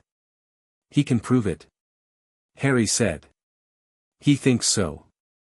Gran says she's convening the committee next week for an emergency session." Neville's hands, around the letter, were not quite steady. "Harry, if that's true, if it can be proven that they were targeted to prevent them from taking care of you, then it's not just financial fraud," Harry said. "Then it's conspiracy. Conspiracy resulting in grievous bodily harm, at minimum." He looked at Neville steadily. "It changes the scope of the entire investigation." Neville looked at him. "Will it help them?" "My parents." "Could it? Is there anything?" "I don't know," Harry said. "I won't tell you there is if I don't know." He held Neville's gaze. "What I know is that it matters regardless. Even if the medical answer is what it is, it matters that the truth is established. It matters that the record says what happened." Neville was quiet for a moment. "Then, you said yes to me in Gringotts. When I asked if they'd do anything. You just said yes." "I meant it," Harry said. "I know." Neville folded the letter again. "I just wanted to say, I know." He looked at Harry with the expression Harry had been watching change over the past week, the uncertain boy from the ministry room becoming someone more settled, someone who was beginning to understand that the ground he was standing on was more solid than he'd been taught to believe. "Gran likes you," Neville added. "She doesn't like many people." "I like her," Harry said. "She's very direct. She said you remind her of your father." Neville smiled slightly. "She also said you're more dangerous," which she meant as a compliment. "I'll take it," Harry said. He went to Dumbledore's office on Tuesday evening. He'd been thinking about it since Saturday, working through the question of whether it was the right move and when, running the logic forward and backward in the way he ran all decisions, checking for the angle he was missing. By Monday night he'd concluded that going to Dumbledore was the right thing because avoiding it would eventually become its own kind of strategy, and he didn't want this to be a strategy. He wanted it to be a conversation. He knocked. A voice told him to come in.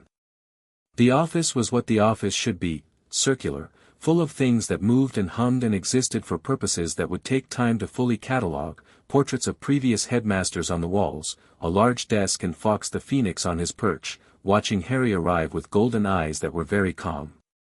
Harry looked at Fawkes for a moment. The Phoenix looked back. There was something in that exchange that he didn't have language for. Dumbledore was behind the desk, and in person he was exactly what his letters suggested and his public image projected, which was either the most genuine thing about him or the most curated, the silver hair and the half-moon spectacles and the face that had the texture of someone who had experienced a great deal and chosen, consciously, to wear it as wisdom rather than damage. He was old. Not old like Ollivander, who wore age as essence. Old in the way of someone who had used enormous amounts of themselves up in the service of something they believed in completely. "Harry," he said. "Not Lord Potter. Harry." Harry sat down across from him without being invited. He looked at Dumbledore the way he looked at things that mattered, completely, without performing anything. "I've been hoping you'd come," Dumbledore said. "I know," Harry said. "Your letters were clear about that."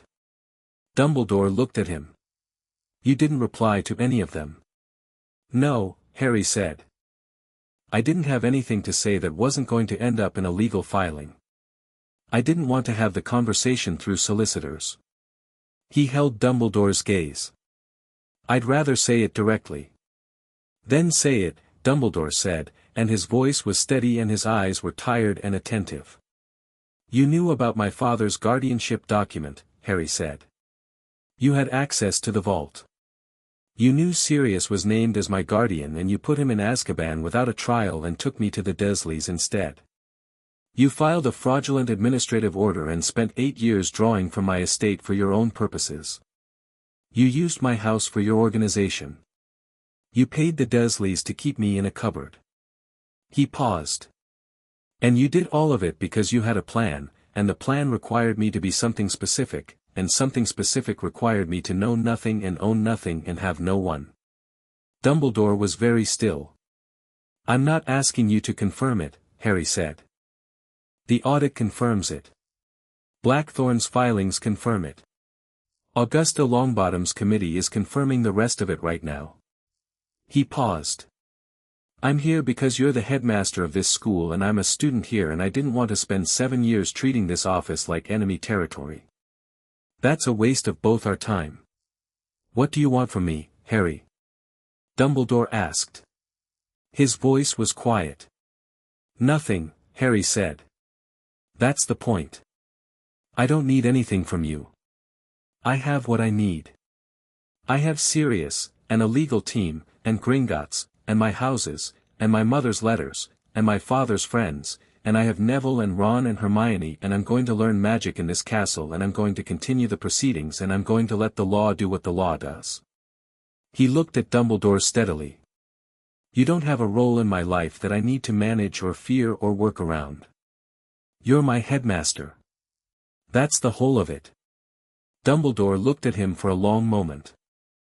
His expression was complicated in ways that Harry could read partially, the parts that were genuine pain, the parts that were the adjustment of a man confronting the distance between his intentions and his effects, the part that was still, even now, some form of love for the idea of Harry Potter even if the actual Harry Potter had turned out to be something he hadn't planned for. "Your mother," Dumbledore said finally, "would be," he stopped. "I know what she'd be," Harry said. "She told me." He stood up. He'd said the thing. The thing was said, and it had been true, and nothing about saying it required a dramatic exit. He turned toward the door. "Harry." Dumbledore's voice was different, not the careful warmth of his letters, not the headmaster's register. Something older and less managed. "I am sorry. Whatever the legal proceedings determine, whatever history records, I am sorry. That is not a defense. It is simply true. Harry stopped at the door. He didn't turn around. "I know," he said. And then, because it was also true, "So am I." He left the office and went back down the moving staircases, through the corridors lit by torchlight, past suits of armor and portraits of people who had been here for centuries and would be here for centuries more, through the castle that was his parents' castle and was now his castle, and felt the thing in his chest that he'd been carrying for 2 years settle into something that was not resolution. Resolution required things that were still in progress, trials not finished, a man named Peter Pettigrew still hiding in the walls of the world somewhere, 2 people in St. Mungo's who might never walk out of it, but was something close to ground. Solid ground. He found Hermione in the library, which was where she was most evenings, with a stack of books that represented her current 3-pronged line of inquiry into something to do with ancient runes and their relationship to charm theory. She looked up when he sat across from her. "You went to see him," she said. "Yes." "How was it?" Harry thought about the office and the portraits and Fawkes watching with golden eyes and Dumbledore's face making the specific expression of a man who loved his plan and was beginning to understand what it had cost. "Necessary," he said. Hermione looked at him. "Are you all right?" "Yes," he said, and meant it. She nodded, accepted this as sufficient because she was Hermione and she read people with the same directness she read books, and returned to her runes. Harry opened his own book, the 6th Year Charms text, which had an excellent section on ward theory he'd been working through, and read, and the library was quiet around them, and the castle settled into the specific quiet of its nights, immense and old and full of moving things. 3 hours later, Sharpclaw's owl found him at the library table. It was a short note on the familiar thick gold-smelling parchment. He opened it and read, "Lord Potter, the beneficial ownership trail for the Greater Good Foundation has been fully mapped. Blackthorn has received the complete documentation and is filing a formal complaint with the Wisengamot Ethics Committee tomorrow morning. The complaint names 14 individuals. Attached is a preliminary list. Ragnarok." He unfolded the attached list. "Read it." Found the names he'd expected and 2 he hadn't, which meant there was still more to untangle, which was fine because there was always more to untangle and the untangling was the work. At the bottom of the list, the 14th name. He sat with it for a moment. Then he folded the list and put it in his pocket, and looked at the window through which he could see the castle grounds in moonlight, the lake flat and silver, the forbidden forest dark at the edge, and thought about a Tuesday 2 years ago, and a brick that moved, and a letter from a woman who had 4 minutes and had chosen, in those 4 minutes, to give her son a key. He thought about what he had built from it. He was 11 years old. He was lord of 3 ancient houses. His godfather was free and living in his family's manor in Wiltshire and had sent him a letter last week that was mostly jokes about the plumbing. His legal team was dismantling 8 years of careful construction piece by piece and filing the pieces neatly in public record where they could never be made to disappear. The Wisengamot was changing, slowly, in the way institutions changed, but changing, because Augusta Longbottom had been waiting decades for standing and now had it and was using it with the efficiency of someone making up for lost time. Neville was at Hogwarts and was, Harry had observed over 1 week, considerably less uncertain than he'd been led to believe he was, which told Harry something about what the right conditions could do. And Dumbledore was in his office, and the investigation was ongoing, and Peter Pettigrew was somewhere in the walls of the world still, and there were 14 names on a list in Harry's pocket, and there were 7 years of school ahead, and somewhere in the Department of Mysteries there was apparently a prophecy that Harry hadn't yet asked Blackthorn about but had made a note about in his notebook, because things in the Department of Mysteries that involved his name were, by definition, things worth knowing. He had a great deal of work left. He was not in a hurry. He looked back down at his charms text. Found his page. Read. Somewhere in the castle, Peeves was causing a disturbance that a prefect would have to manage. The ghosts were doing their nightly circuit of the corridors in their companionable way. The sorting hat was presumably sitting on its shelf, thinking whatever sorting hats thought about in the dark. The forbidden forest was full of things he would learn the names of in time. Harry Potter, Lord of the ancient and most noble houses of Potter, Gryffindor, and Peveril, son of James and Lily, godson of Sirius, age 11, first year, Gryffindor, reading sixth-year charms theory on a Tuesday in a library that smelled of old books and magic, turned the page. There was more to know. There was always more to know, and he intended to know all of it.